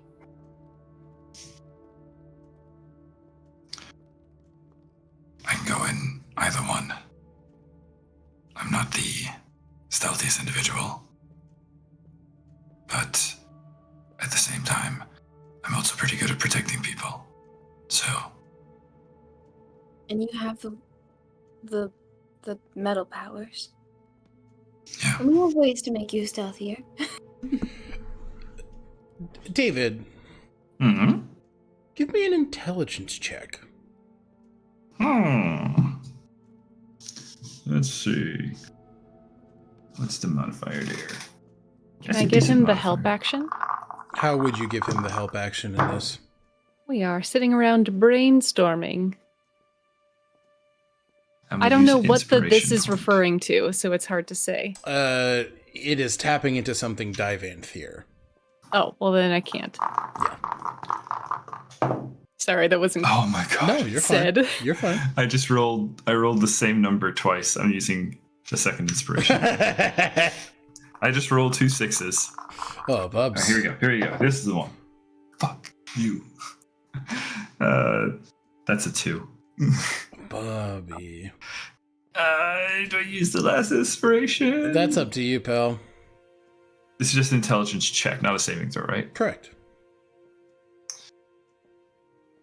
Oh, I want it. I'm going for it. Goodbye, I want inspiration. it. I want to know. Can you show me? I want to know. 19. There we go. Oh yeah. So that brings us. That's a journey. That's +3, so 22. You're sitting here communicating with your party about the ways in which you can manipulate metal to bend to your will. You're coated in metal. Mm-hmm. Your armor is what makes you less than stealthy. You have the ability to come to a bargain now. Essentially, mechanically speaking, upon a successful persuasion check, for 10 minutes, you can remove any disadvantage armor would impose on stealth checks. I really appreciate it, but it's not my armor. I'm just not trained in stealth. Fair enough. Yeah, because my armor is the serpent skin one. Oh which, yeah, the serpent scale is like the best armor in the game. Yeah, so it gives me, it doesn't pose any disadvantage on dexterity. Well, you know checks, yeah. what? It's there if you fucking choose. I appreciate it. You're welcome, Bubby. It can make you invisible, Mm-hmm. And which I would help. also just learned, where is she? Come here, baby. Veil of Dusk. Yeah, Veil of Dusk. Ooh, that You sounds fun. encant towards a creature, cloaking them in a shadow, veil of darkness, and silence. The target gains +1 to their armor class and makes stealth checks with advantage during the duration of the spell, which is 10 minutes. Be tight. To be pretty much exact, because shutting up. Yeah, I don't know where the herb. herbarium is where the herbarium is in relation to the heart or the estate. Not close. Not close. close. Okay, Hmm. it's all right. Well, But- yeah. I can cast through Fritz, so I could do it. Oh, It's 100 feet, I think, so still kind of not Yeah. far, but at least It's I a can buffer. cast- yeah. Yeah. Certainly something to consider. Hmm. But, so, in that case, the infiltration team to the estate would be Lucian, the doctor, myself. Maybe Kalen, because he can also cast ceremony just in case I True. get, bad things happen. So those four, and then protecting Lazuli would be Lazuli, CO. Oh, Is Sandro, Oldiel. Hmm, hmm, hmm. Is Sandra sticking around above table? For Iyo Thalor? Yeah. Yeah, absolutely. Okay. Then yeah, so what Once comes Sandra's once he knows about it and he knows of the importance, he's not gonna leave the group hanging with such a big mission. Especially this event is not making the Amane very happy. What's going on in Iyo Thalor? So yeah. I can make sure to ask, but I can almost guarantee that he will come. Perfect. That's a good first step in our plan.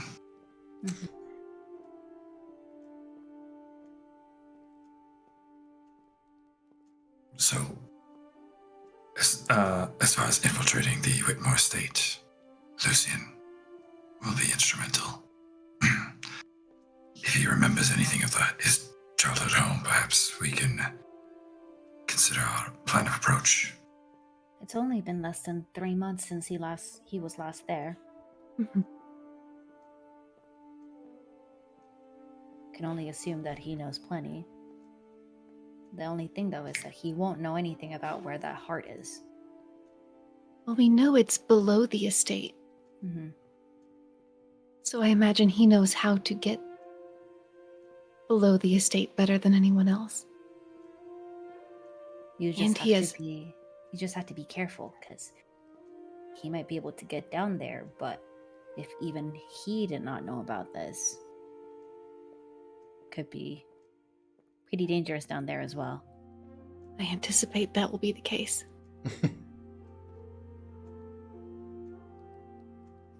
Is Casimir in the room still? Sorry. No, Casimir did not follow you guys here, but you could find him pretty easily. No, just checking. Yeah. If you guys at any point want to bring in, like, obviously above table, I want you guys to plan as a party, right? Which obviously you're doing, but like any involvement of like NPCs or other factions, like I want you guys to initiate here. So if that is something you guys want to do, if this feels like, okay, we have the bones of a plan, let's start getting people involved, we can transition to that if you guys wish. Okay. Okay, so who is seeking out who?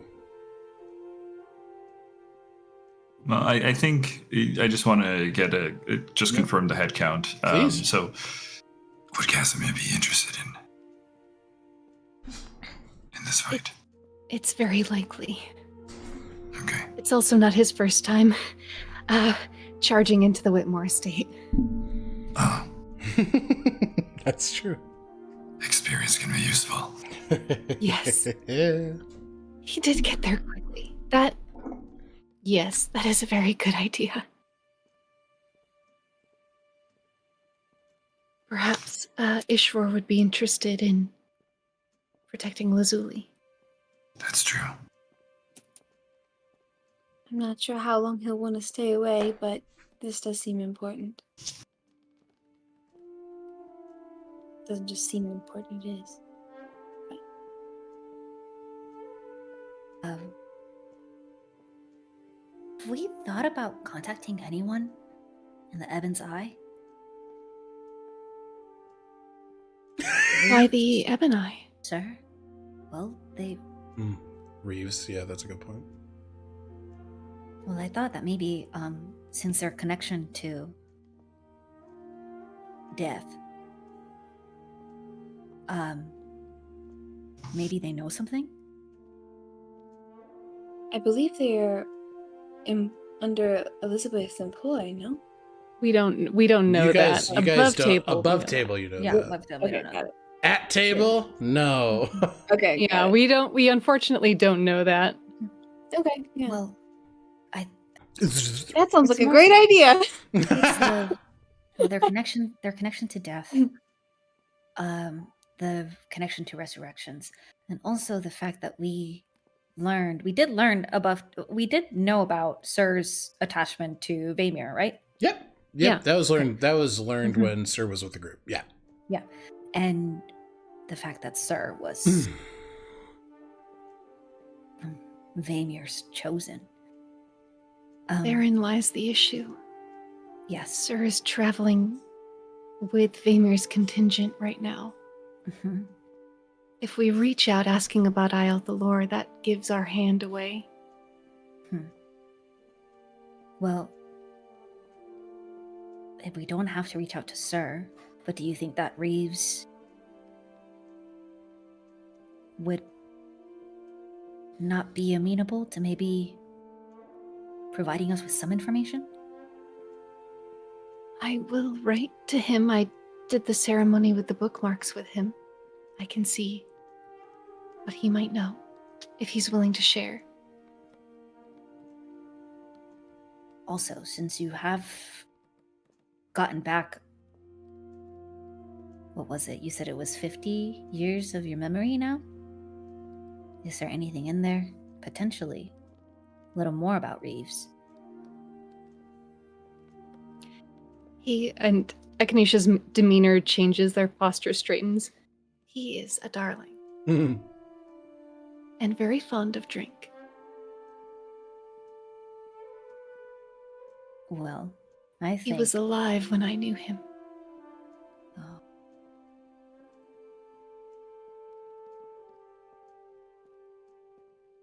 Well, it seems that we could potentially use your friendship, Dr. Belrose, with Reeves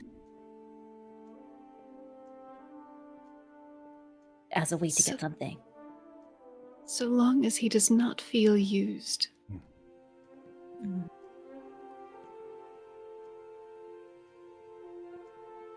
Do you have specific questions for him about death that you would like answered? Me? No. Not about death or anything. I just thought that maybe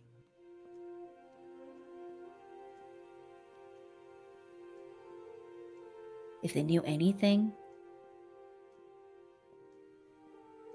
I guess about Elizabeth, or if they've felt any influence, especially something similar to what Halitus and the Famar went through with the staff.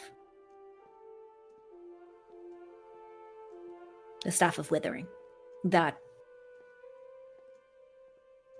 was apparently sent to her from Norfolk. If they went through something similar. If they felt any influence If they to the felt something. natural state of any area that they might be in, would be good to know where they're at.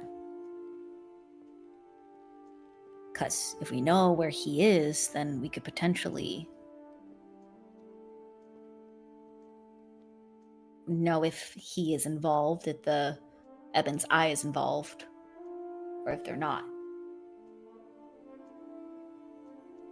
With Elizabeth? In Iyo Thalor. That's what I'm saying, is the connection of Vaemir to Elizabeth, to death, all of that coming back around to Sir's being chosen as Vaemir. It just seems like there's a lot of things that are... He did spring up in her garden, right? Mm-hmm. He did, but to have an entire Ebony contingent in Shanthier rather than Drifton, where we have met all of them but Sir, would be an act of war. I know above table that this has happened, but I'm just saying Echinacea is like, that seems pretty bold. Well, wasn't there a threat because of what happened at the windmill? Wasn't it like there was... What was it that the Dew guy said? Mm-hmm. If he said anything to you. He was pretty vague with me.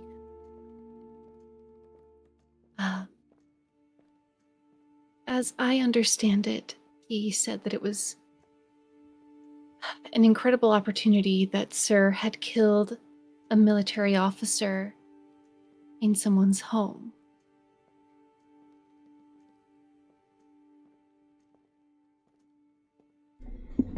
But I believe what he was saying was that Drifton could secede with justifiable cause. It would be another act entirely to send Ebony troops. Wouldn't it be good to just check at least? I will Also, check. Lazuli. Again, above table, I'm aware that this is the case. Echinacea is just like, why would that be? It's like a big logic train, right? Mm-hmm. And they sit down to write to him. Okay. Also, with that knowledge about the officer being killed, well, the person being killed in the officer's home, have you spoken to Richter, Lazuli? Lazuli has been getting more and more like this whole conversation. I wrote a little while ago.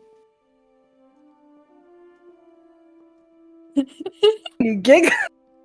I love to be She's able to not giggling. smile. Lou is giggling. I've been meaning, I have a sending stone. Just I haven't found the right time. Has had plenty of time, but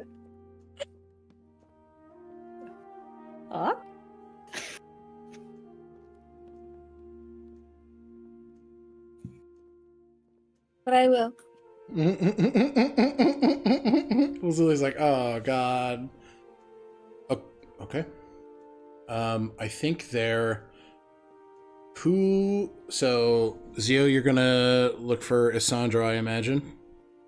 Yeah, Zio will look for Sandra and Uldiel also. Uldiel since also? That's Okay. going to be That'll Lazuli team. be Team Lazuli, perfect. Everybody just let me know who you're contacting. Lazuli. I don't want to do. I need to prep, but I'll be calling Richter. Okay, we'll think about that. Yeah. Whistle? Whistle is gonna go look for Lucian, because Lucian hasn't been around, and the lad's gonna be pretty important to this whole operation. You hate to see it. Yeah. Yeah. Gonna see if we can track down the rogue. Okay, Echinacea?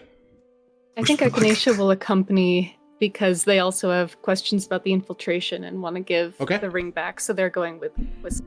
Okay, sounds good. Lazuli, we'll start with you. I'm kidding. I'm joking. Damn. You're like, no, please. Rude.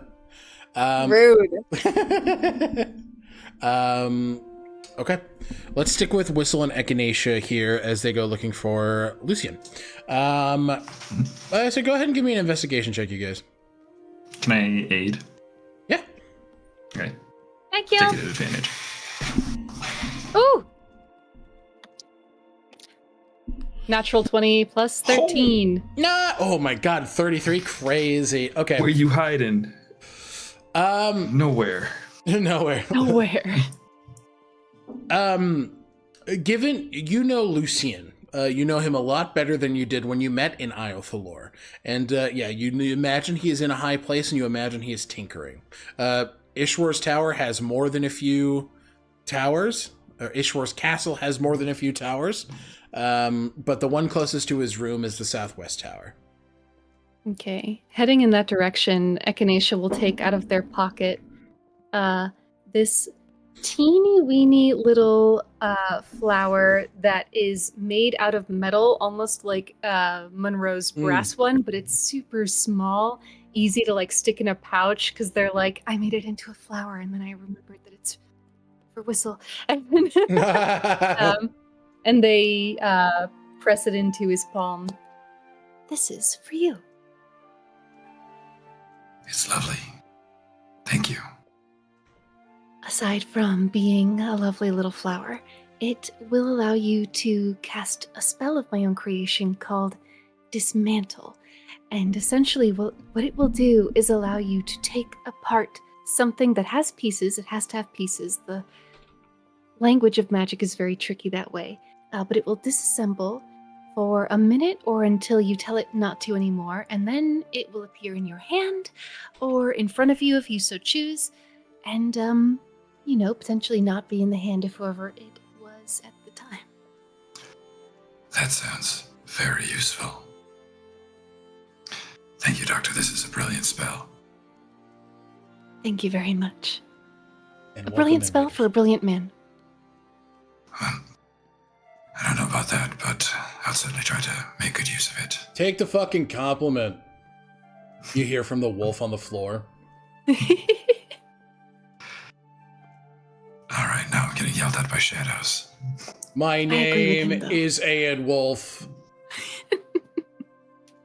I remember your name. Please don't bite me. Well, then use it, and I won't have to. The Whistle's gonna take it and just kind of affix it to the metal neck pieces. That's also part of the Yeah, love that. Just gonna pop it right in there. Okay. So I happened to, because I wasn't anticipating us getting into too much fights today, I did switch over to Wings of Flying earlier this morning instead of the animated and unattuned to the animated shield. Understood. So we can. Do we find Lucian's tower? You find it. It's in sight. Want a race? Oh, I'm gonna lose. Yes! They start flying. You guys You bolt. should Misty Step. Oh. Echinacea. They won't. I think Angie. it would be hilarious, but I don't think they desperately. They're like learning how to fly. Do you want to roll these for it? Because I think we have the same movement speed. The same movement speed. Both 60. Both of you can dictate a roll or argue for a roll. What role do you think your character would use in this moment? Angie, Acrobatics. Misty Step. Okay, acrobatics. Go ahead and roll acrobatics for me. Button. I just think it'd be funny. Echinacea. What would Echinacea use? Echinacea, I think, would use Arcana, as these wings are from Minri. Go ahead and make me an Arcana check. Wow, bad. 16 total. 10. Oh! And I'm out of inspirations. I used them all earlier. Echinacea, Oh, no! paint us a picture to how you leave Whistle in the dust. This old man. Wow. No! Ouch. You're 80. Yeah, it's true.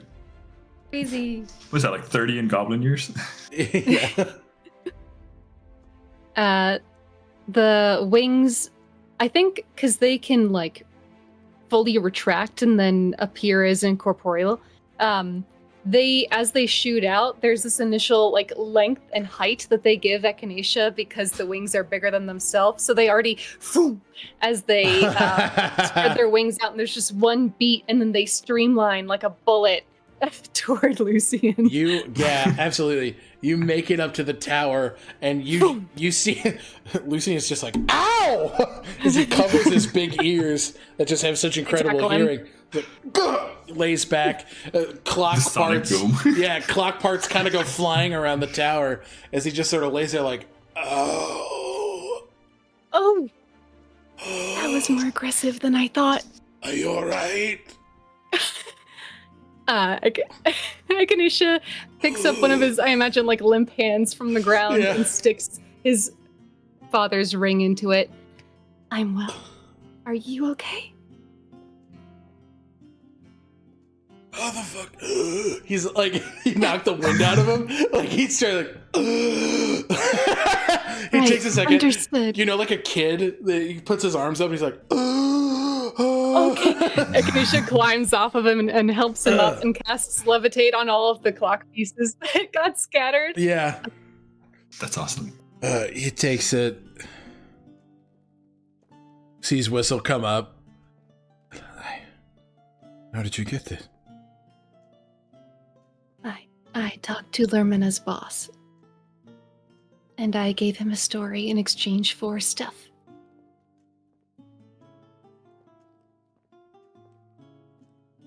Puts it on. Thank you. Thank you very much. I'm sorry it was taken from you. When we have time, I'm gonna ward the bejesus out of that too. Whatever the bejesus is. The Paminri out of it. Yeah, the Minri out of it. You both came flying in like a me out of hell? What can I do for you? Who said we came looking for you? It's a bold assumption. It's the correct one. Yeah, you're right. I know. We've been plotting. Okay. About what?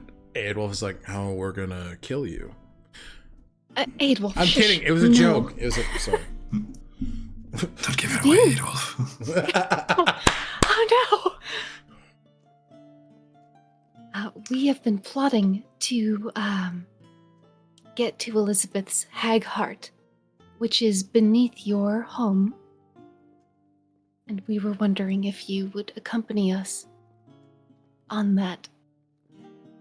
I hesitate to call it a heist, project, mission.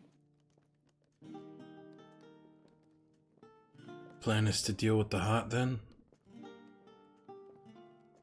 To dispel it. It's wise. The Revardines had tunnel system under the house installed when it was built. We believed it defunct.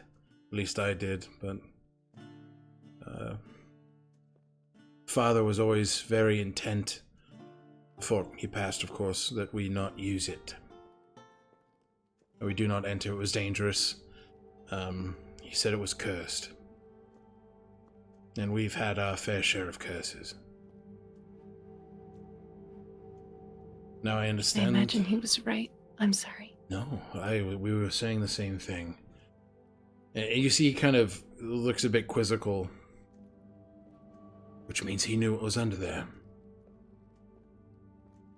Now the question becomes why.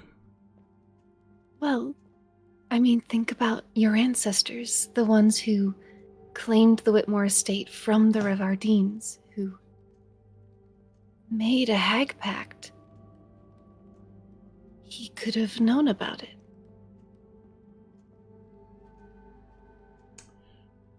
I wish that made me feel better.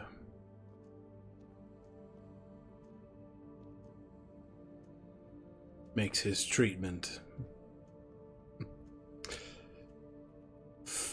even less excusable than it was before. Regardless, I did my fair share of ignoring my parents' words as a boy.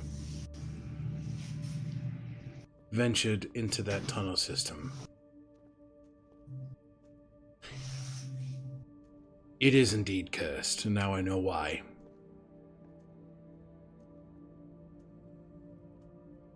So what is the plan? At the moment, the plan is one team goes after the heart, and then the other protects Lazuli, who is acting as bait. Fuck. For Elizabeth. Mm-hmm. We intend to assemble 2 cold iron cages. One to be used upon Elizabeth, so that she may not hurt Lazuli, and one to be used upon the heart, so that we have time to cast ceremony and dispel its magic. Funerary rites. As much as I hate the idea of putting you all and Lazuli in danger, it's a good plan. To her credit, I think Lazuli's somewhat excited about it. It's using the pact, yes. Giving Elizabeth exactly what she wants so she shows herself in front of Lazuli.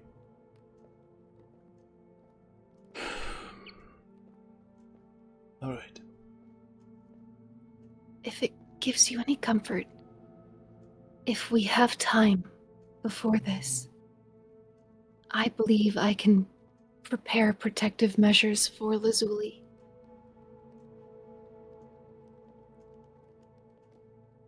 I trust you all. Every one of you. Of that I have no doubt. Last time I was home, I tried to take it for myself. It's time to give it back to its people.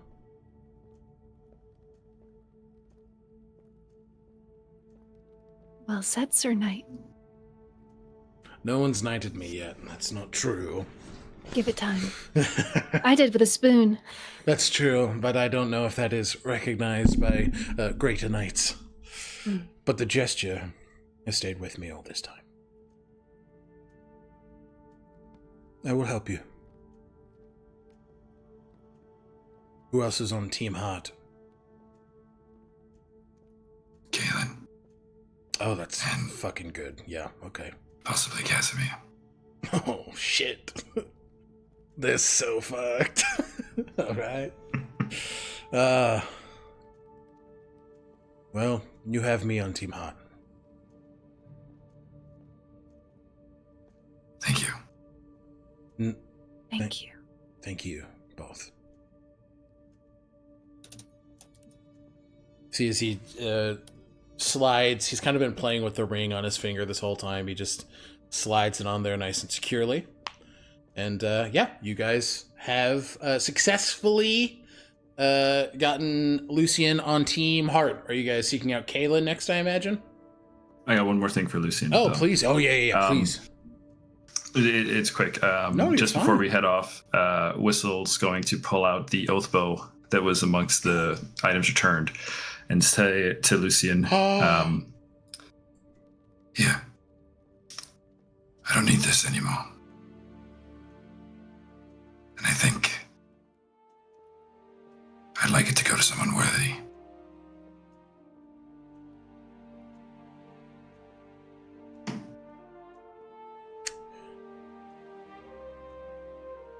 Ah, shit.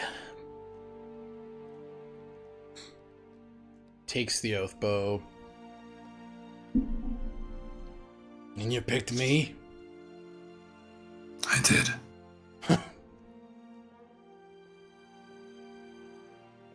Thank I you. feel you're going to make good use of it. I will try.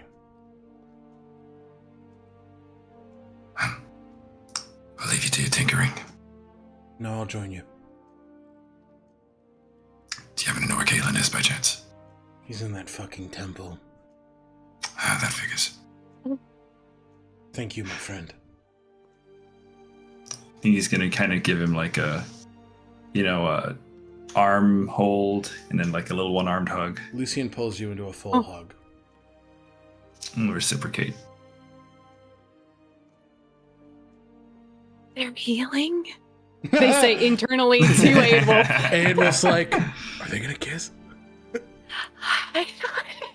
You The can't. moment where they pull apart from each other and they're just kind of looking at each other. Yeah. Okay.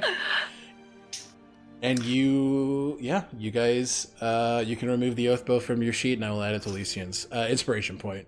For the Thank both of you, love that for both the signet and the oath bow. We will go to Zio, who is seeking out Isandro. Yeah, I think before going off to seek Okay. Isandro, Yeah. they do kind of go over to Lazuli.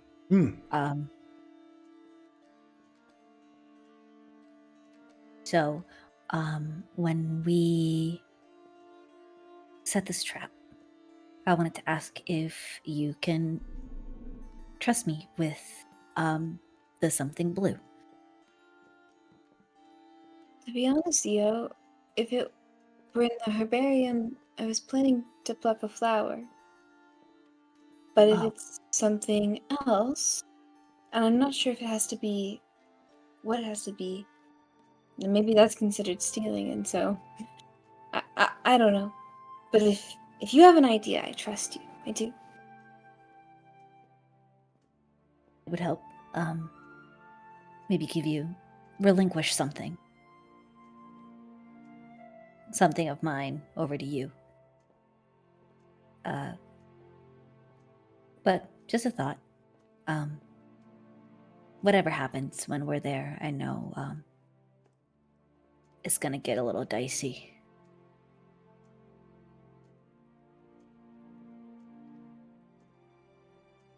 Are you okay? I'm nervous.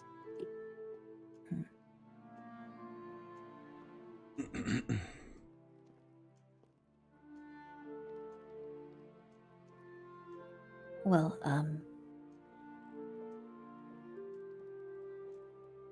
I feel like there's a lot that I have not been able to do to help you. You know, with Oma and with Isradon. But I'm gonna do my best to protect you. Thank you. I'm going to do my best to do the same.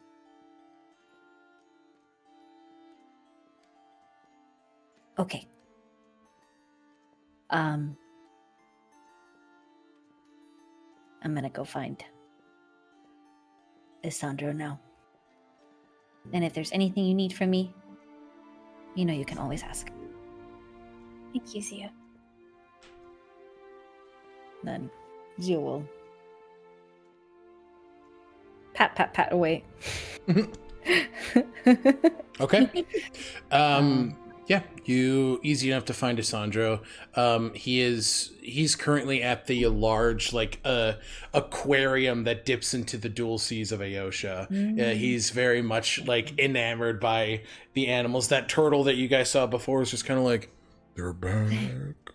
Why are they here? He goes back and keeps swimming, but Isandro is just very at peace in the taking in this very beautiful thing. Mm-hmm. Do you miss the ocean? Oh, all the time, yes.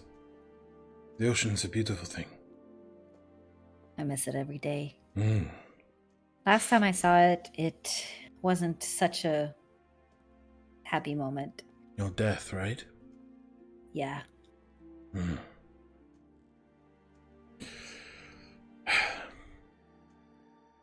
I'm glad that it's a thing that gives you comfort, though. In those moments of need.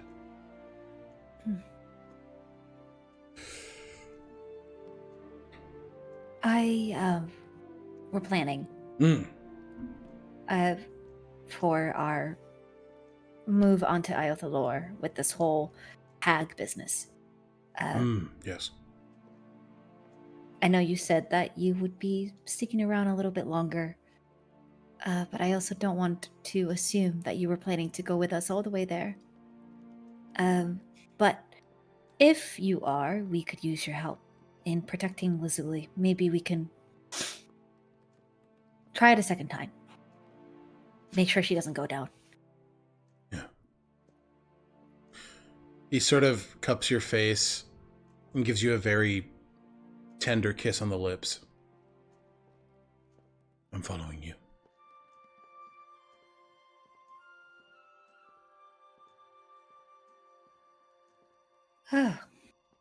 But yes, we will do better in protecting Lazuli.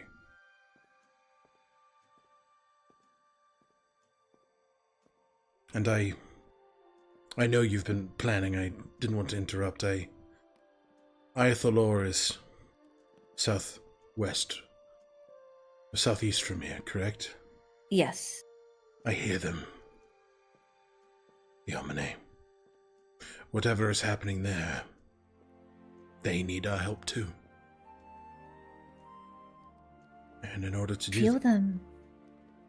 I have been so doing this a far. long time. And the ones that you've seen, the ones that sit with me, they extend my sight. They extend my knowledge. They extend my perception. And I know I offered before, but tonight I think is the best night to give you your first tattoo. To start you on that journey. You earned it with what you did for the Amane in the Waven Peaks. So, I will happily go with you to Iyo Thalor.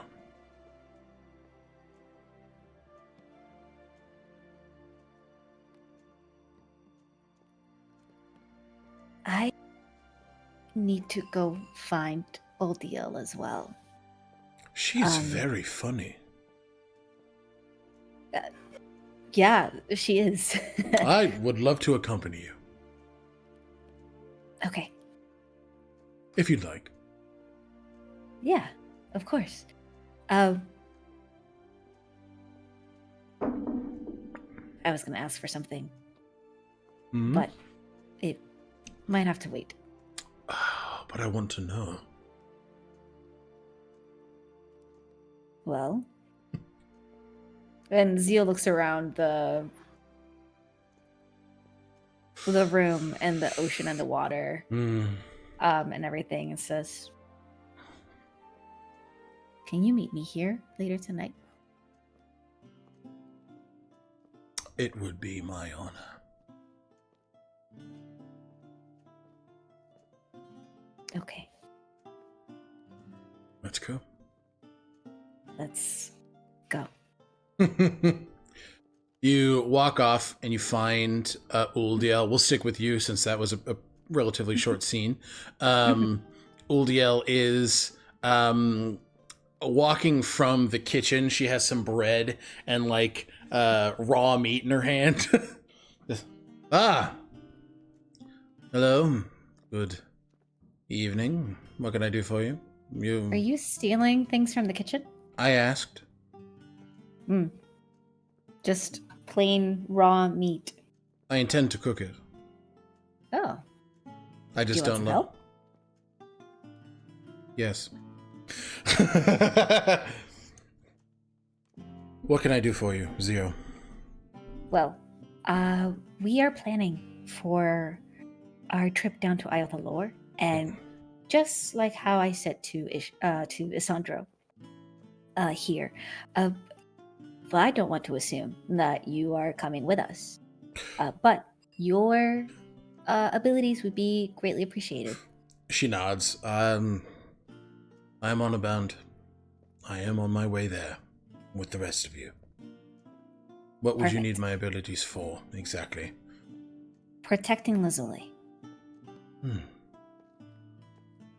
Understood. She is going to be using herself as bait against a very powerful hag. You don't say. Mm-hmm. There's like Yes. an excitement there. Like you're saying I could fight a hag? Yes. There's going to be 2 teams. One team is going to be searching for her heart. The other team, us, we're going to be protecting Lazuli as she invokes the last part of a pact that she has made with this hag. Divide and conquer. Very smart. The important thing is that last time we were divided, not by choice, but we were divided. Sandro, myself, and Lazuli were together, and we were unfortunately unable to protect her and wholly. She was threatened by someone that was after us. So I want to make sure as much as possible that that doesn't happen again. With anyone, but it's a part of me that feels like I owe Lazuli. That is what a fellow soldier and good friend does. Takes on the burdens of others, the ones they love. You have my blade as well as you have my shield. I will join you. Excellent. Now, let's cook. Starts cutting up, and we're going to take our last break there, and then we'll catch up with Lazuli. Sound good? Awesome.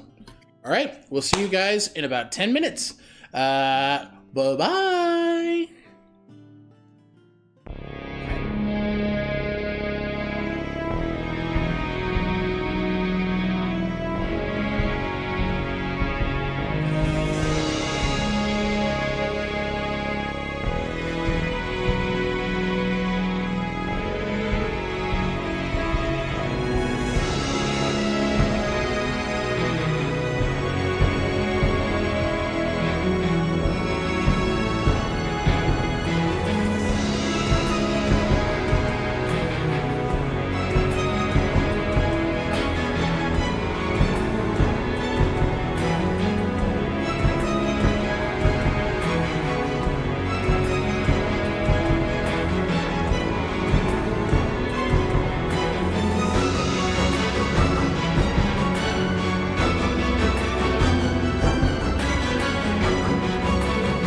Hello, everybody. Welcome back.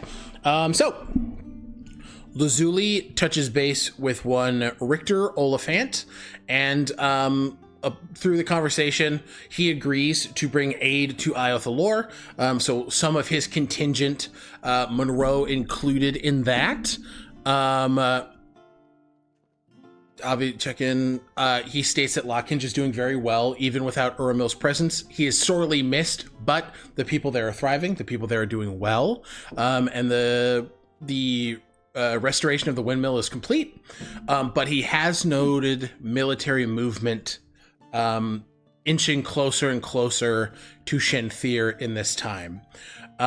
He understands the plan and states that he will have his contingent aid with evacuation, and then he will help protect Lazuli. Yeah, so I think that is the basis of what is talked about there. Okay, so who do you seek out then next? Lazuli, I think she probably maybe lingered in the war room after everyone left. Pieced out, yeah. And prior to the call over the sigil, had Richter's letter. Mm-hmm. Hey, eat my fucking tissue, you gross boy. Yo, what the fuck? That's crazy. Literally, dog. Exactly. She had been, just fidgeting, refolding and folding the letter. Had the call, and then if you were to see Lazuli leaving the room, Oh, she'd be wiping tears, but honey. feeling much better. Yeah. And straightening up her jacket, fixing her little slut strands. Incredible. You haven't heard of that? No? These are slut strands. It's like a what is it, snowboarding thing? Like whenever you do the mask, like you pull out your things to, anyway. Important note. As she does, kind of fixes her posture and clicks down the hall, like not flying, but Walking. her feet are on the ground, towards Ishroar's office. Yeah. Door is open. Mm-hmm. Which is not common, but it's open. She knocks on the door still, like, whenever you just alert. He knows your knock and just, come in, Lazuli. And how do I find him? Packing. Organizing things. Seems like he is in a state of preparing. Planning a vacation. Sorry. No, preparing for the tribunal. Lazuli smiles and comes close and hugs him. He sees you in this state and just hugs you, holds you close, kisses you like 17 times on each temple. Mm-hmm. Do you want to talk about it now or later? How did it make you feel whenever I went off on my adventure? And I called you Iyo Thalor when I first got there, but then so much of the travels, just one after another, and then I realized it had been a long time since we had talked. And then it was so much to tell you that I didn't even know if it could be something over ascending or a sigil, but it's not because I don't love you. I know that.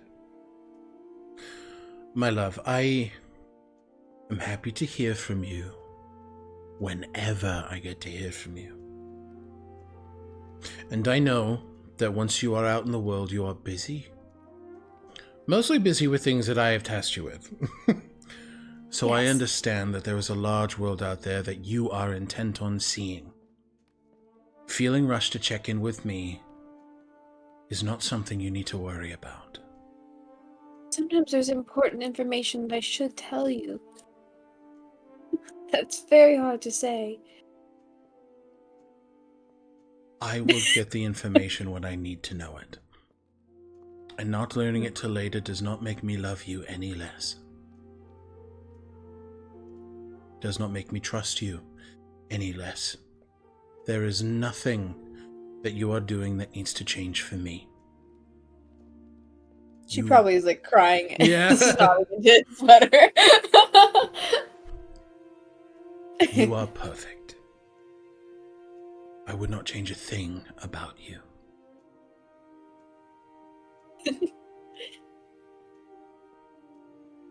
Maybe your cleanliness, but that is a small thing, and I've gotten accustomed to it. Actually tidied up my room. I saw. A little bit. It looks great.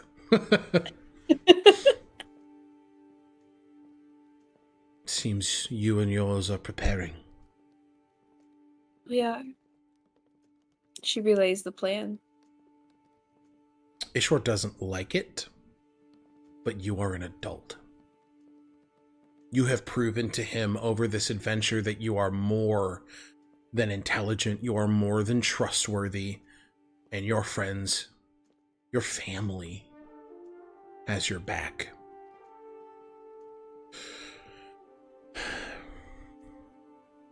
I would like to help if at all possible. I would be instrumental in getting people out of Iyo Thalor. I will not infringe on the two teams that are doing very important work, but people need help. And if I can do one good thing, one more good thing before I'm called, it would be an honor to do this with you.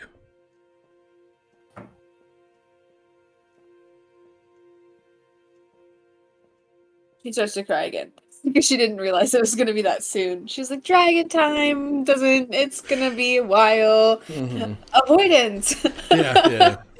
And she's like, this too, god damn it.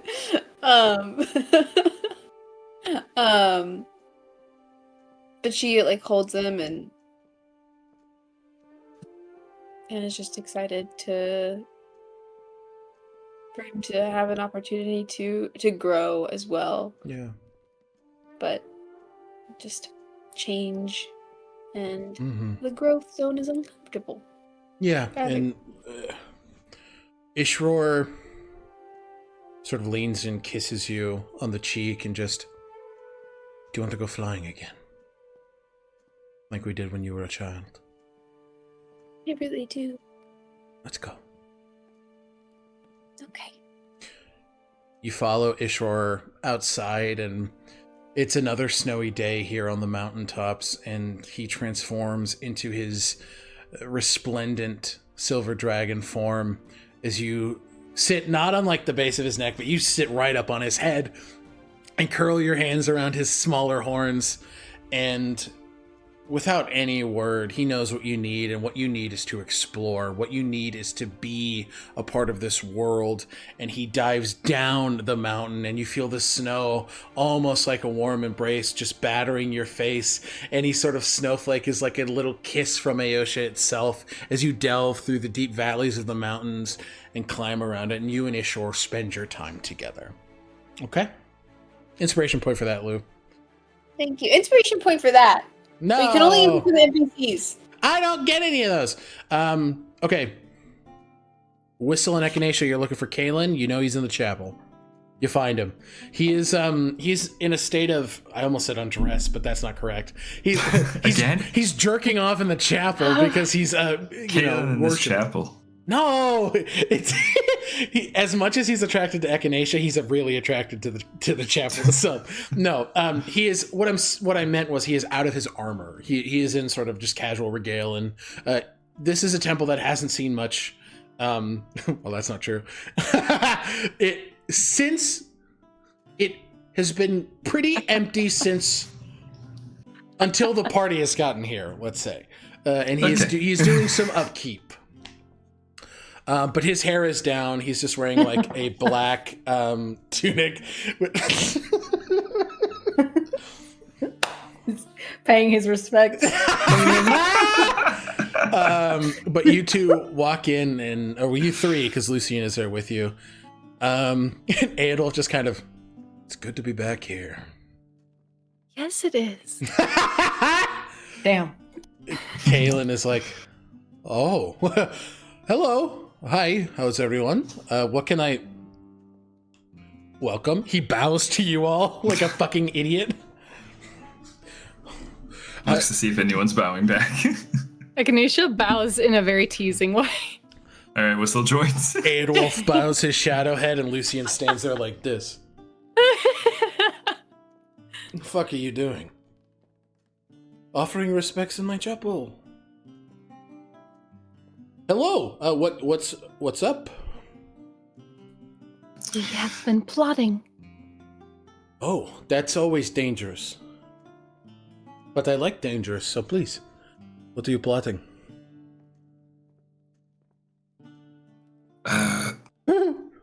Not quite a heist. What is it if you're breaking into some place and making it safer? Breaking and fixing. It's still the breaking and entering, yes. But then mending. Breaking, entering... Does this have anything to do with Iyo Thalor? Okay, understood. Yes. What's the plan? Our intention is to be invited in by Lord Whitmore here, who Thank knows you, where... Whitmore. Yes. Thank you, Lord Whitmore. Not yet, but you're welcome. You're... Okay. He knows where Revardine tunnels are. Do you remember us trying to figure out the Revardines and the connection? Yeah, the family who was in lead of Iyo Thalor before took it from under the Whitmores, correct? Yes. They have tunnels? They have tunnels. The tunnels are cursed. Luckily, we both know how to remove curses. Mm-hmm. And it seems very likely that the hag heart is there, and if not there, somewhere else beneath the Whitmore estate. But I believe, given your ability to sense divine and unholy things, you might be able to aid Lucien in that search. Absolutely. You see Kaylin put together the blood under the House of Whitmore. We were wrong about the oracle. She was not talking about Sly. I was talking about Elizabeth.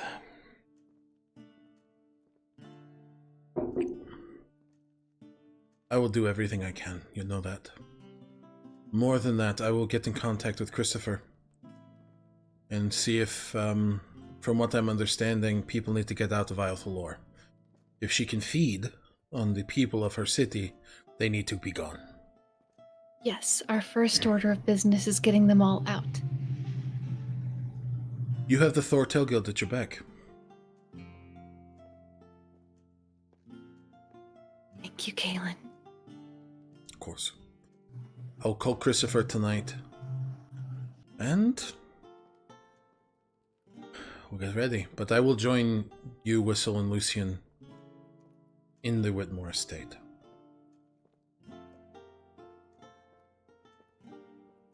All right. Team's starting to shape up. It's a very good team. We're shaping up. Let's go get my dad. I mean, Casimir. He's your dad. He's pretty, yeah. Let's go. Okay. You guys head out of the chapel. Zio. Looking for anybody else in this time? We're gathering the Avengers here. Yeah. I don't think there is anyone else. So, because Zio hit Isandro and Oldiel. Sandra, Oldiel. Uh-huh. Mm-hmm. So I can't think of anyone else. Okay. Unless, yeah. That's fine. Anything particular you get up to, or just spending time? I think Zio would lead the group back, like their little group back to the war room. the war room. Yeah. Yes. Okay. So we'll say that, yeah, you absolutely sit there and wait for the rest. Lazuli, after your flight, do you make your way back to the war room? So probably after an hour, which kind of gives us the ability to consolidate. Just in order to get everybody together, Whistle, Echinacea, you find Casimir. He is just kind of lounging in the library and flipping through books with just like a lot of gusto. He's like, Oh, hi. What can I do for you? I'm enjoying my hands. Sorry to interrupt your reading. Feel free to interrupt me for anything, darling. I might have to take you up on that. You might. Old man Yowie's happening. Damn. And Nikolai's like, okay. And Wolf's like, I've never seen him horny. This is crazy. Yes. Casimir is just, you've all been quite busy. Yes, we are putting together a team. A team? I'm new to teamwork, but I'd like to play my part. Well, Casimir, would you like to play with Whistle's team? That's crazy! They're grinning in a grin that like is almost Aedwolf-esque. Yeah. Aedwolf in the Mind Palace is like, fuck yes. Too high five. I would love nothing more. We should actually tell you the plan. Blue has her hand raised. Yeah, Lou. Which of the Echinaceas made that joke? The cleric. That makes sense. Yeah, okay. What was the warlock's or wizard's reaction? Yeah, okay, that makes sense. Internally, though. You're like, thank you. Okay. And I imagine you guys relay the plan. We relay the plan. They tell, I think, Echinacea, the wizard, kind of like, and Casimir was very instrumental when we had to go to the dungeons of the Whitmore estate last time. And then the cleric butts in, yes, the dungeons. And it's like, it's a real battle. It's a war of Casimir's laughing and just, so I'm helping you inside the tunnels. Yes, there's a chance that Viola may show up. Well, time to deal with the hag. I'm in. And I can get us to adventure together. I'm very excited. I get to see you in action. Properly this time. And I can get us there quick. Sounds like time is of the essence. I believe so. Well, you have my help. Shall we head to the war room? Yes, let's check in and see how the others have done. Okay. And I will say, with everybody heading into the war room, we see Zio with Asandro and Uldiel behind their back. We see Lazuli walking forward with Ishror. Echinacea and Whistle are walking in with Kaelin and what's his name? Lucian and Casimir. So it's very clear that we've got a good what the fuck's his name? What's his nuts? But all of you guys are now together in the war room. And I imagine you guys kind of go through the details of the plan, get everybody up to speed with what's going on there. Okay? Mm-hmm. Anything else with you guys while you're together, or are you guys ready to close out the night? Echinacea has written to and sent off that letter to Reeves. Okay. And they will just, while we're relaying the plan, attempt to craft Igni's heart potions. Okay, so go ahead and roll me a medicine check, please. Medicine. Wow, that was journey. Well, 21. You're able to make one more. One more. Okay. One more. So that is good. Okay. Anything else here for the war room? I know folks have stuff to do at night. But anything else here during the day, or with the group together and the plan talked about, are you guys feeling comfortable here? Yeah. Okay, cool. We will pick up with Zio and his nightly activities.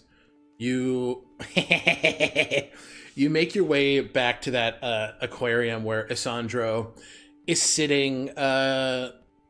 No duster jacket, just his tunic, kind of unbuttoned a bit. He looks like the cover model of a bodice ripper.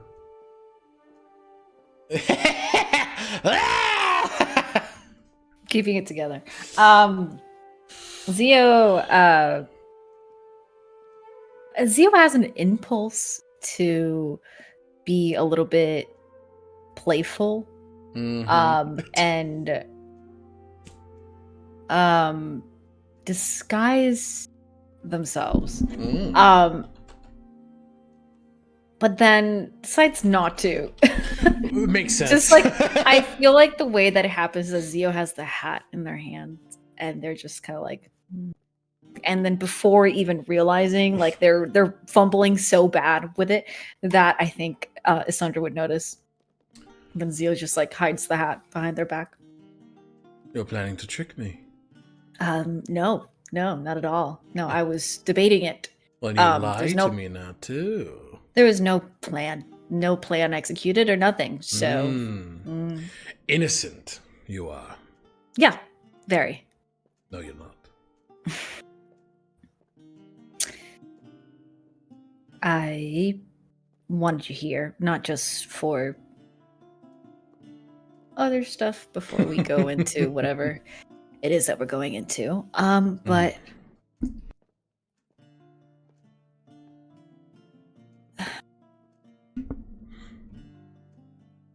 I want you to focus all of your attention on Lazuli.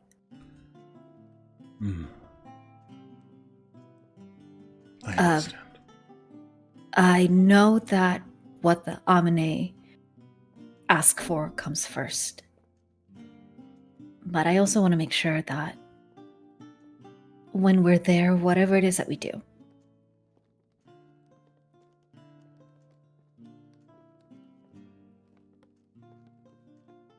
you made Lazuli make you a pact.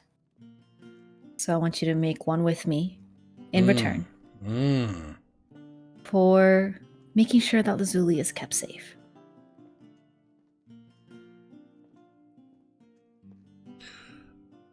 I will do everything in my power to protect Lazuli as to Belrose.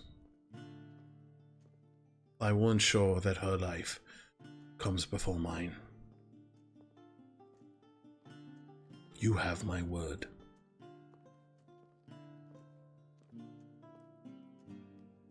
And I'll do everything in my power to protect you both.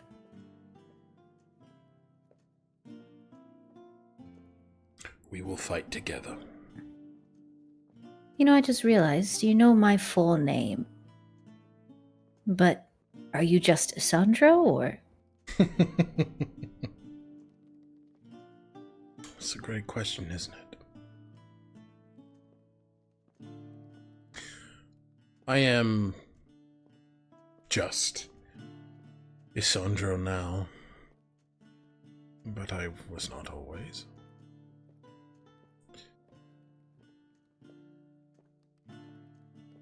What do you mean by that?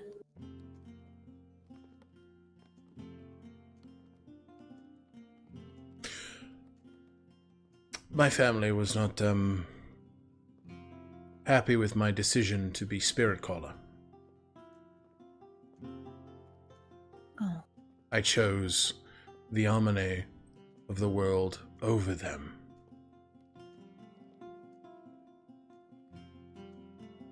And I understand why they see it that way.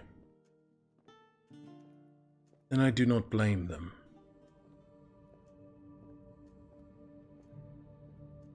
But my surname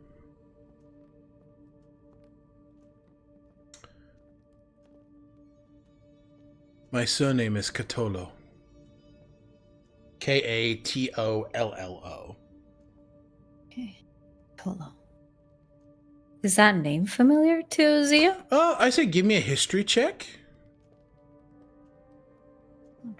Hold on. History. I have 1 on history. 1! Ah, a 14. The name is familiar. Yeah. It's a prestigious name in the Scorched Isle, and it is the name of a prolific, not even prolific, but like a well-known community member who was the. Sorry, I'm opening my notes. I didn't expect to talk about this today. Damn.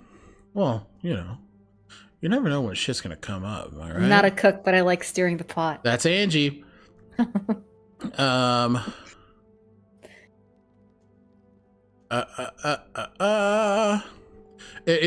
are a well-known family in Sailfa, which is a city built on the industries of fishing, wildlife conservation, and training companion animals like Iolus's wavebreaker turtles.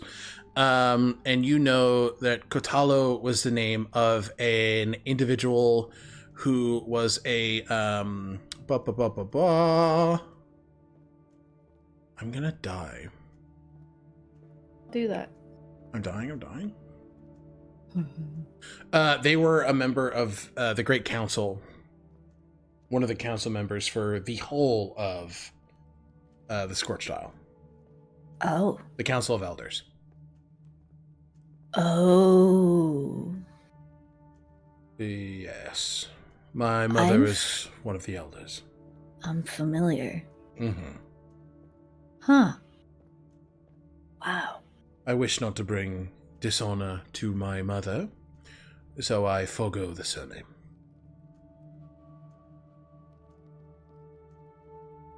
Why would it be dishonorable for you to follow the spirit caller's path? Because that's not what they wanted for me. Not all of us are gifted with families that are completely understanding, Zio. Even in the Isle. Oh. But I have made my peace with that.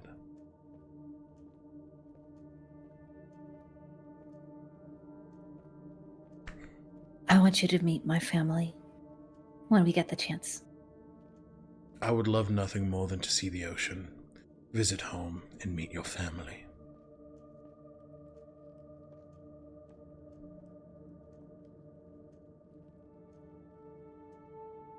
Well, while we're here, and Zio is going to start removing their clothing. Mm-hmm.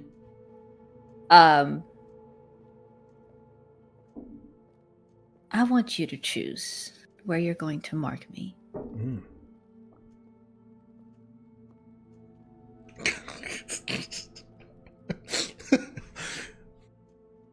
Ding. Ding, ding. He lifts your left arm up and kisses from wrist down to rib cage as he begins to tattoo on your rib cage. And that shit hurts. Yeah, it does.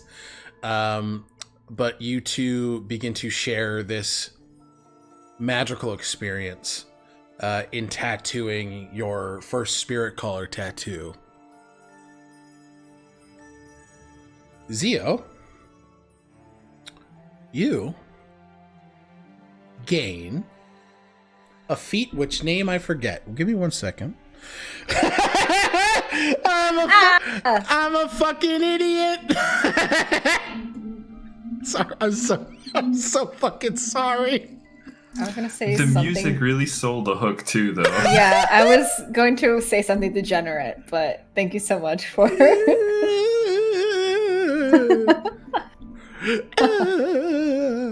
Give me 1 second. You said it was the right. The right or the left? I said left.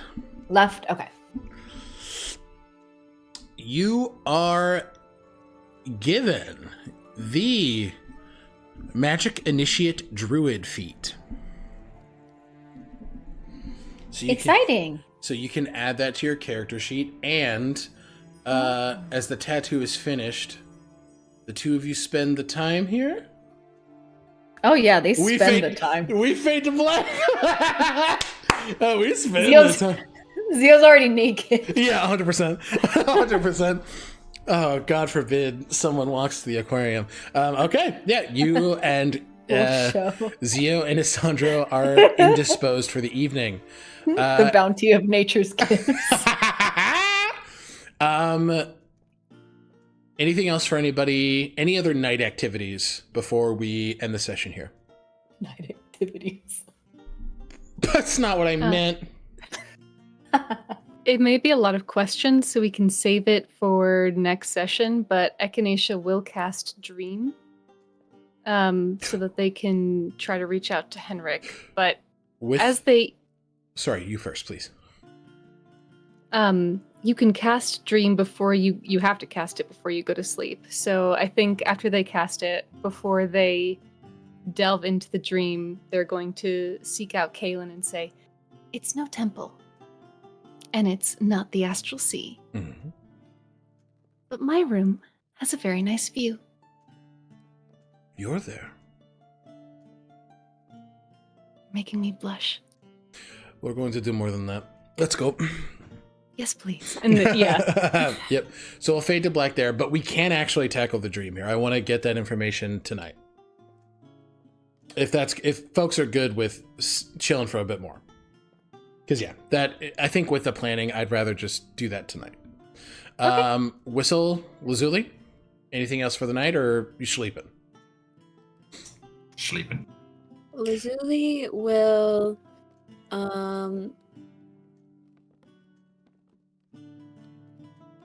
she has a sending stone that's connected to Richter, not just his Correct. It's you have a sending stone and the sigil. Why not both? I have both. So as she's like tucking into bed, she'll just kind of whisper into the sending stone, "I miss you." And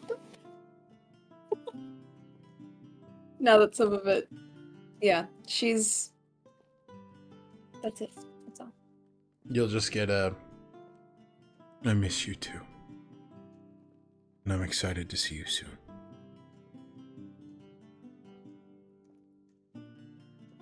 She doesn't say it, but it's kind of unsaid that it's sorry that it's under the precedent of evacuating a city and you're making sure I don't die. But the ever gallant man that Richter Oliphant is cannot wait for a challenge with which he gets to show his heart's desire.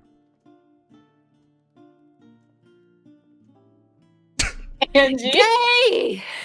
What's up, Angie?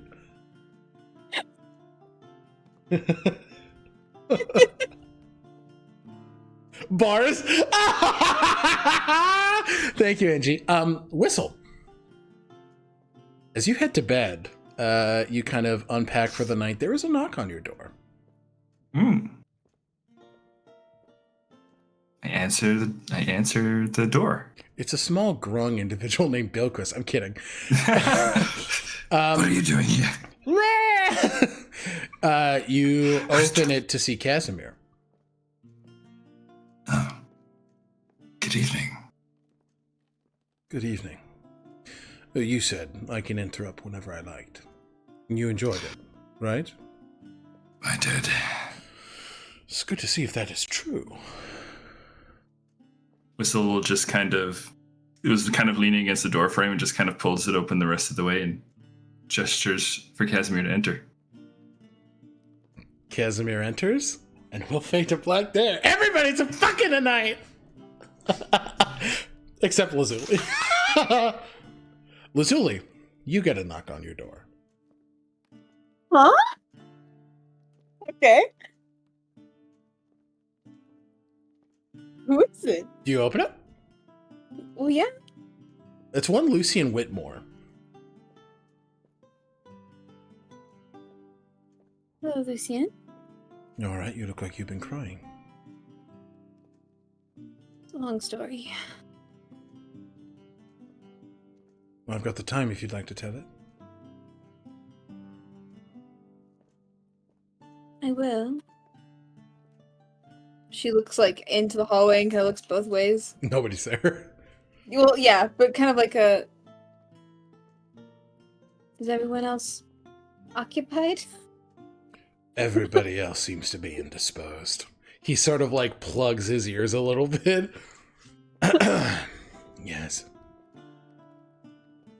She looks down at his hand to the ring. Echinacea is brilliant, aren't they? Yes, they are. I'm so glad you got it back.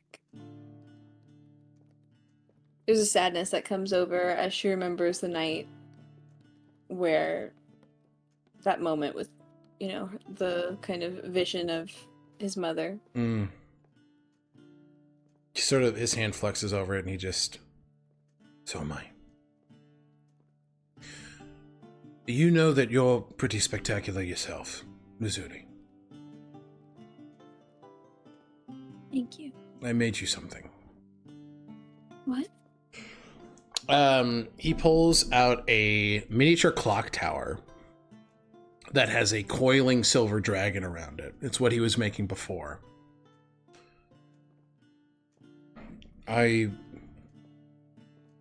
In going home, I understand how important it must feel to be in your own.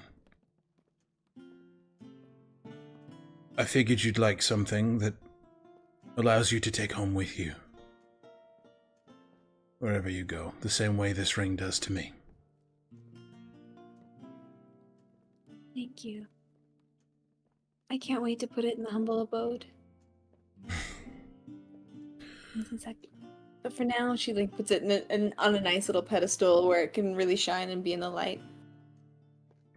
And she's like, "Have you ever slept in an egg before?" She gestures. No. Well, it's a good conversation pit.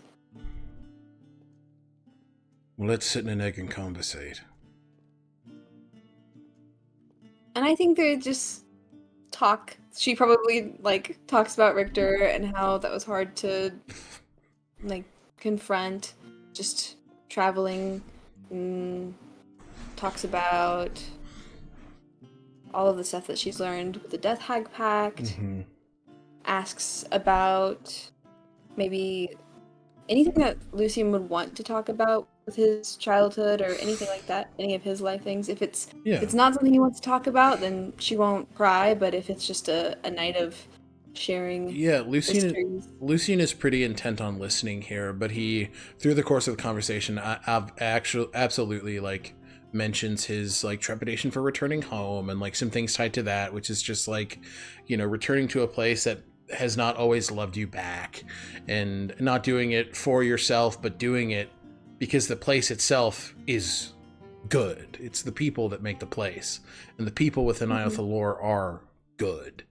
So he voices that, and the two of you sit in the egg and conversate until you both fall asleep. All right. Echinacea, you and Kaylin are done doing whatever it is that adults do, and dream takes place. You reach out to Henrik of the Viper's Hand.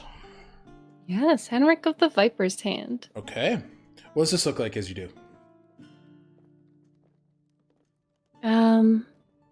Once again, Echinacea has taken Hyacinth from Ishwar's garden and has placed the flowers over their eyes. The air is full with the soft scent.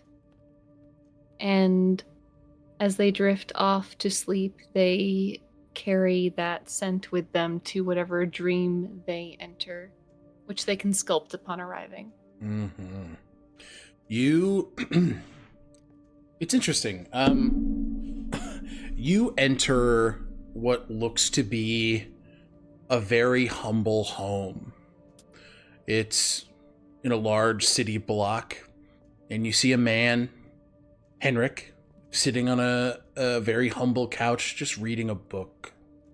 The dream here is that of a peaceful life. And he just sort of...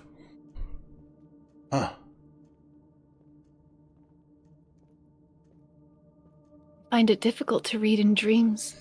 That's very impressive. He puts up a book that is just pure dream gibberish. It's difficult. What's it about? A man who makes enough money that he can escape the life he's in. Shuts it, puts it down, but it's a boring. How much money is that? Oh god, it's never enough. That's the thing about the story. He's sort of like Sisyphus, whoever that is. It's just never enough. What can I do for you, Doctor? I would never have dreamed to see you in my dreams. May I stay? Have a seat. I was actually getting ready to call you, but look at you. Proactive. Look at us. You were going to call me? You said to keep an eye out. Me and mine on Iyo Thalor, yes? And what were you going to call to tell me? Things are looking bad. Far from good, actually. We use the tunnels. The city's being protected. Ebony contingent. They're posted in, The dream begins to shift as you have a bird's eye view of Iyo Thalor at this point. The city itself is manned by about 12 tents of Ebony soldiers. Inside the city itself, they are the ones maintaining curfew. Wow, this is way too intense. I was like, That's way too intense. Oh no! They are the ones maintaining curfew. They report to the Whitmore estate. And there is altogether you count about, it's between 60 and 70 Ebony Knights, split between the outside, the lower block, and the upper block. They, similarly to what you've seen with the Shadow Court, but much more efficiently, there is never a space missed by their rotation. You see as they extend their ethereal sight, the helmets sort of remove themselves from the armor and look forward, kind of peering into any sort of vision. The mines are not protected, I will say, through this dream, but it is clear that Iyo Thalor is being guarded from any sort of aid that would make its way there. Good news is, if these rotations are circling the city, it's going to take them a long time to travel to one place. My thoughts exactly.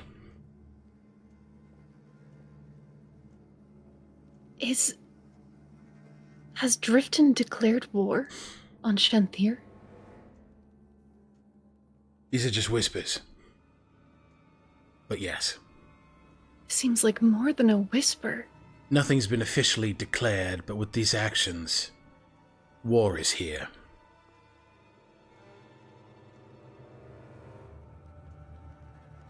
And the trilateral government? Has anything been said? Not yet. My guess? They're waiting for word from the Magus Arcanum. They're waiting to see, well, frankly, they want to use Iyo Thalor as a powder keg. Means to use extreme force against Drifton.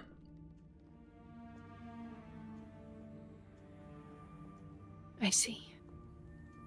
But with the tunnels, given what we saw, I told my boys to move a bit more north through the tunnels, nearest the border. While they're not crossing into Shanthir yet, there are Driftinian military forces moving northwards. But Iyo Thalor is the focus, right? For now, at least. Okay. Thank you. Fuck. Okay. Yeah, Thank you. it's fucking bad.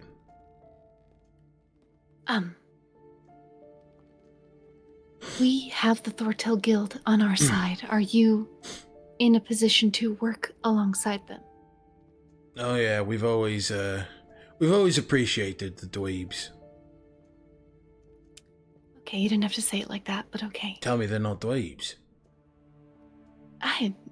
Listen, I just spent some time with someone who I would not call a dweeb.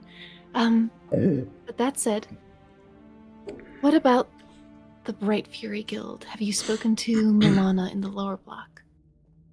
It's a barkeep, right? Yes. We haven't spoken to her directly, but we can. We have a means with which to get in the city, which of course is the tunnels. Interesting. Where? Oh. They go into the sewer system, under the city. Call it the Gutways. And the Gutways, where are entrances to them within the city? So, they pop out in the lower block. There's a new hospital there or something, right around there. I built it. Well, I trained the doctors. We all built it. You're all busy. There's one by the Lore Keep. There's one by Sunflower Square. Let me actually move us to the map. Yay! So you guys can get a hit. I have to open Roll20. I have not had that bitch open. Where's Nonrom's Tolesh?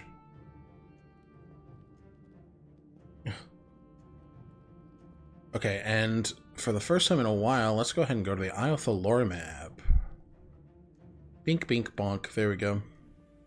So Caribbean. It's so good.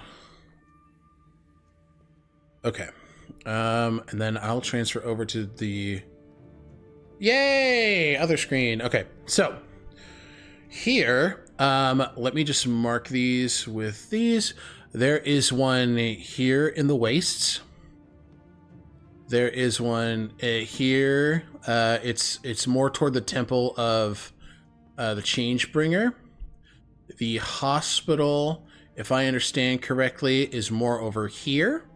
So this is where that is. There's one here by the Lore Keep. There is another right dead center in the Arms District. And then there's one, it's actually just outside the garden of the Whitmore estate. Okay. So you guys have a pretty wide reach with the tunnels from the Viper's Hand. Okay.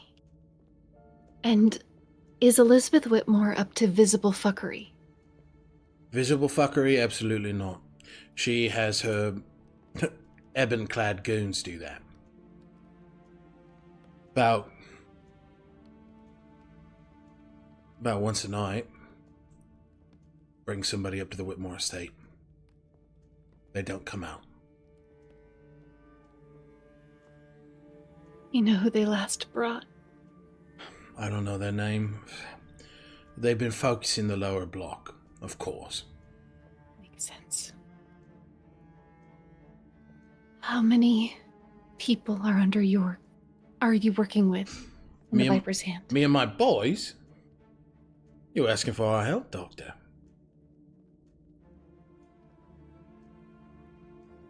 Only those who wish to be heroes. Now, what do we get for being heroes?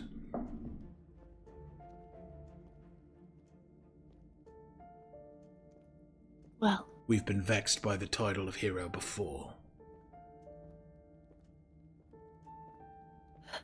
I don't have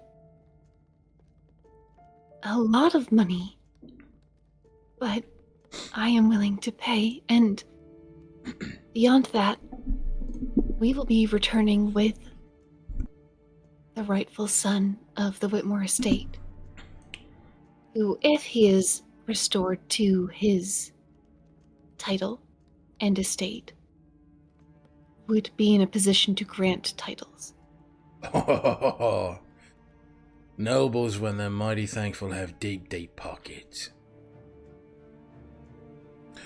Who's the... I'm making no promises monetarily for the Whitmore estate as I don't know their situation, particularly with Elizabeth. But Lucian Whitmore, I do then, think you're right. owes us a favor.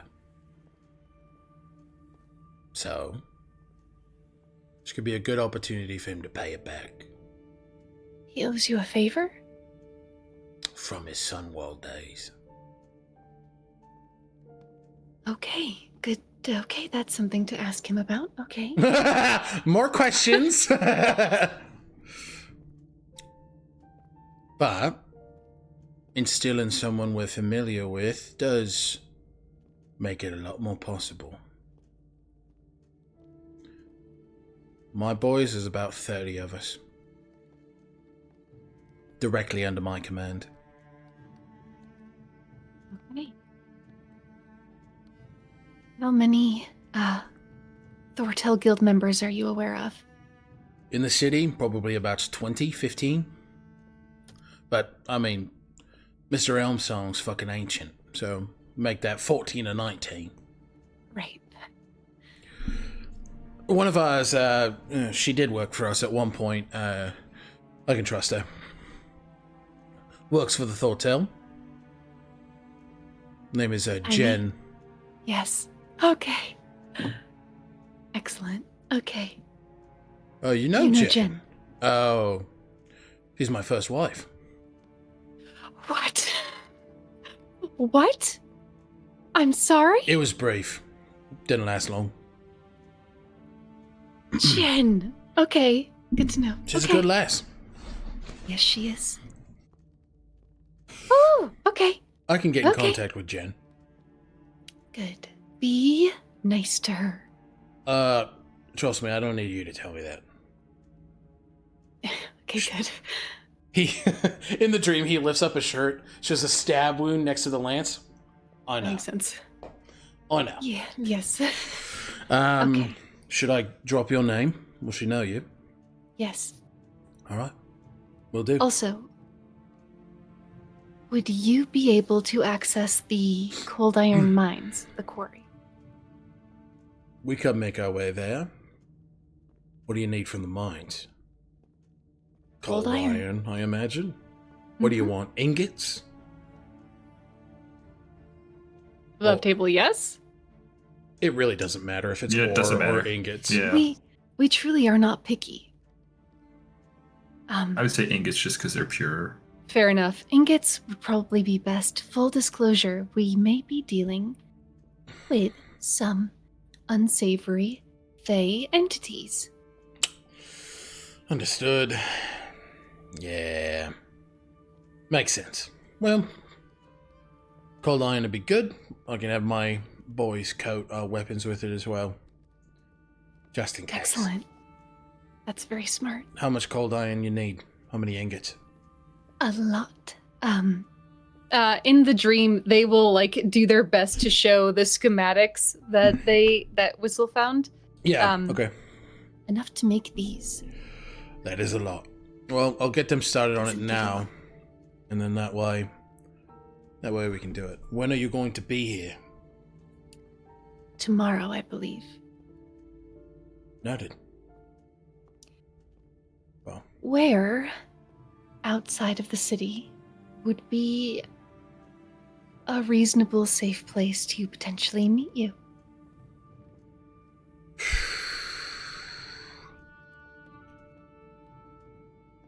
Let's meet behind the grain fields. About southwest of the city. Gives us protection of the woodlands. Not near the tunnels? There's a tunnel there. It's just, it's off the map, so it happened, no. Gotcha. And then that way we can move into wherever we need to go through the tunnels. That's very wise. I have some names to give you just to be aware of, who are allies or potential allies. Right. There's going to be the River King. Fuck is that? A lovely Fey entity who may hit on you. that's an everyone thing who Alright. is male. And Sick. there is another fae who is protecting the forests. He's friendly, chaotic, named Harold, as in Herald of Doom. Very... You Yes. talking about Mothman? Yes! You know Mothman?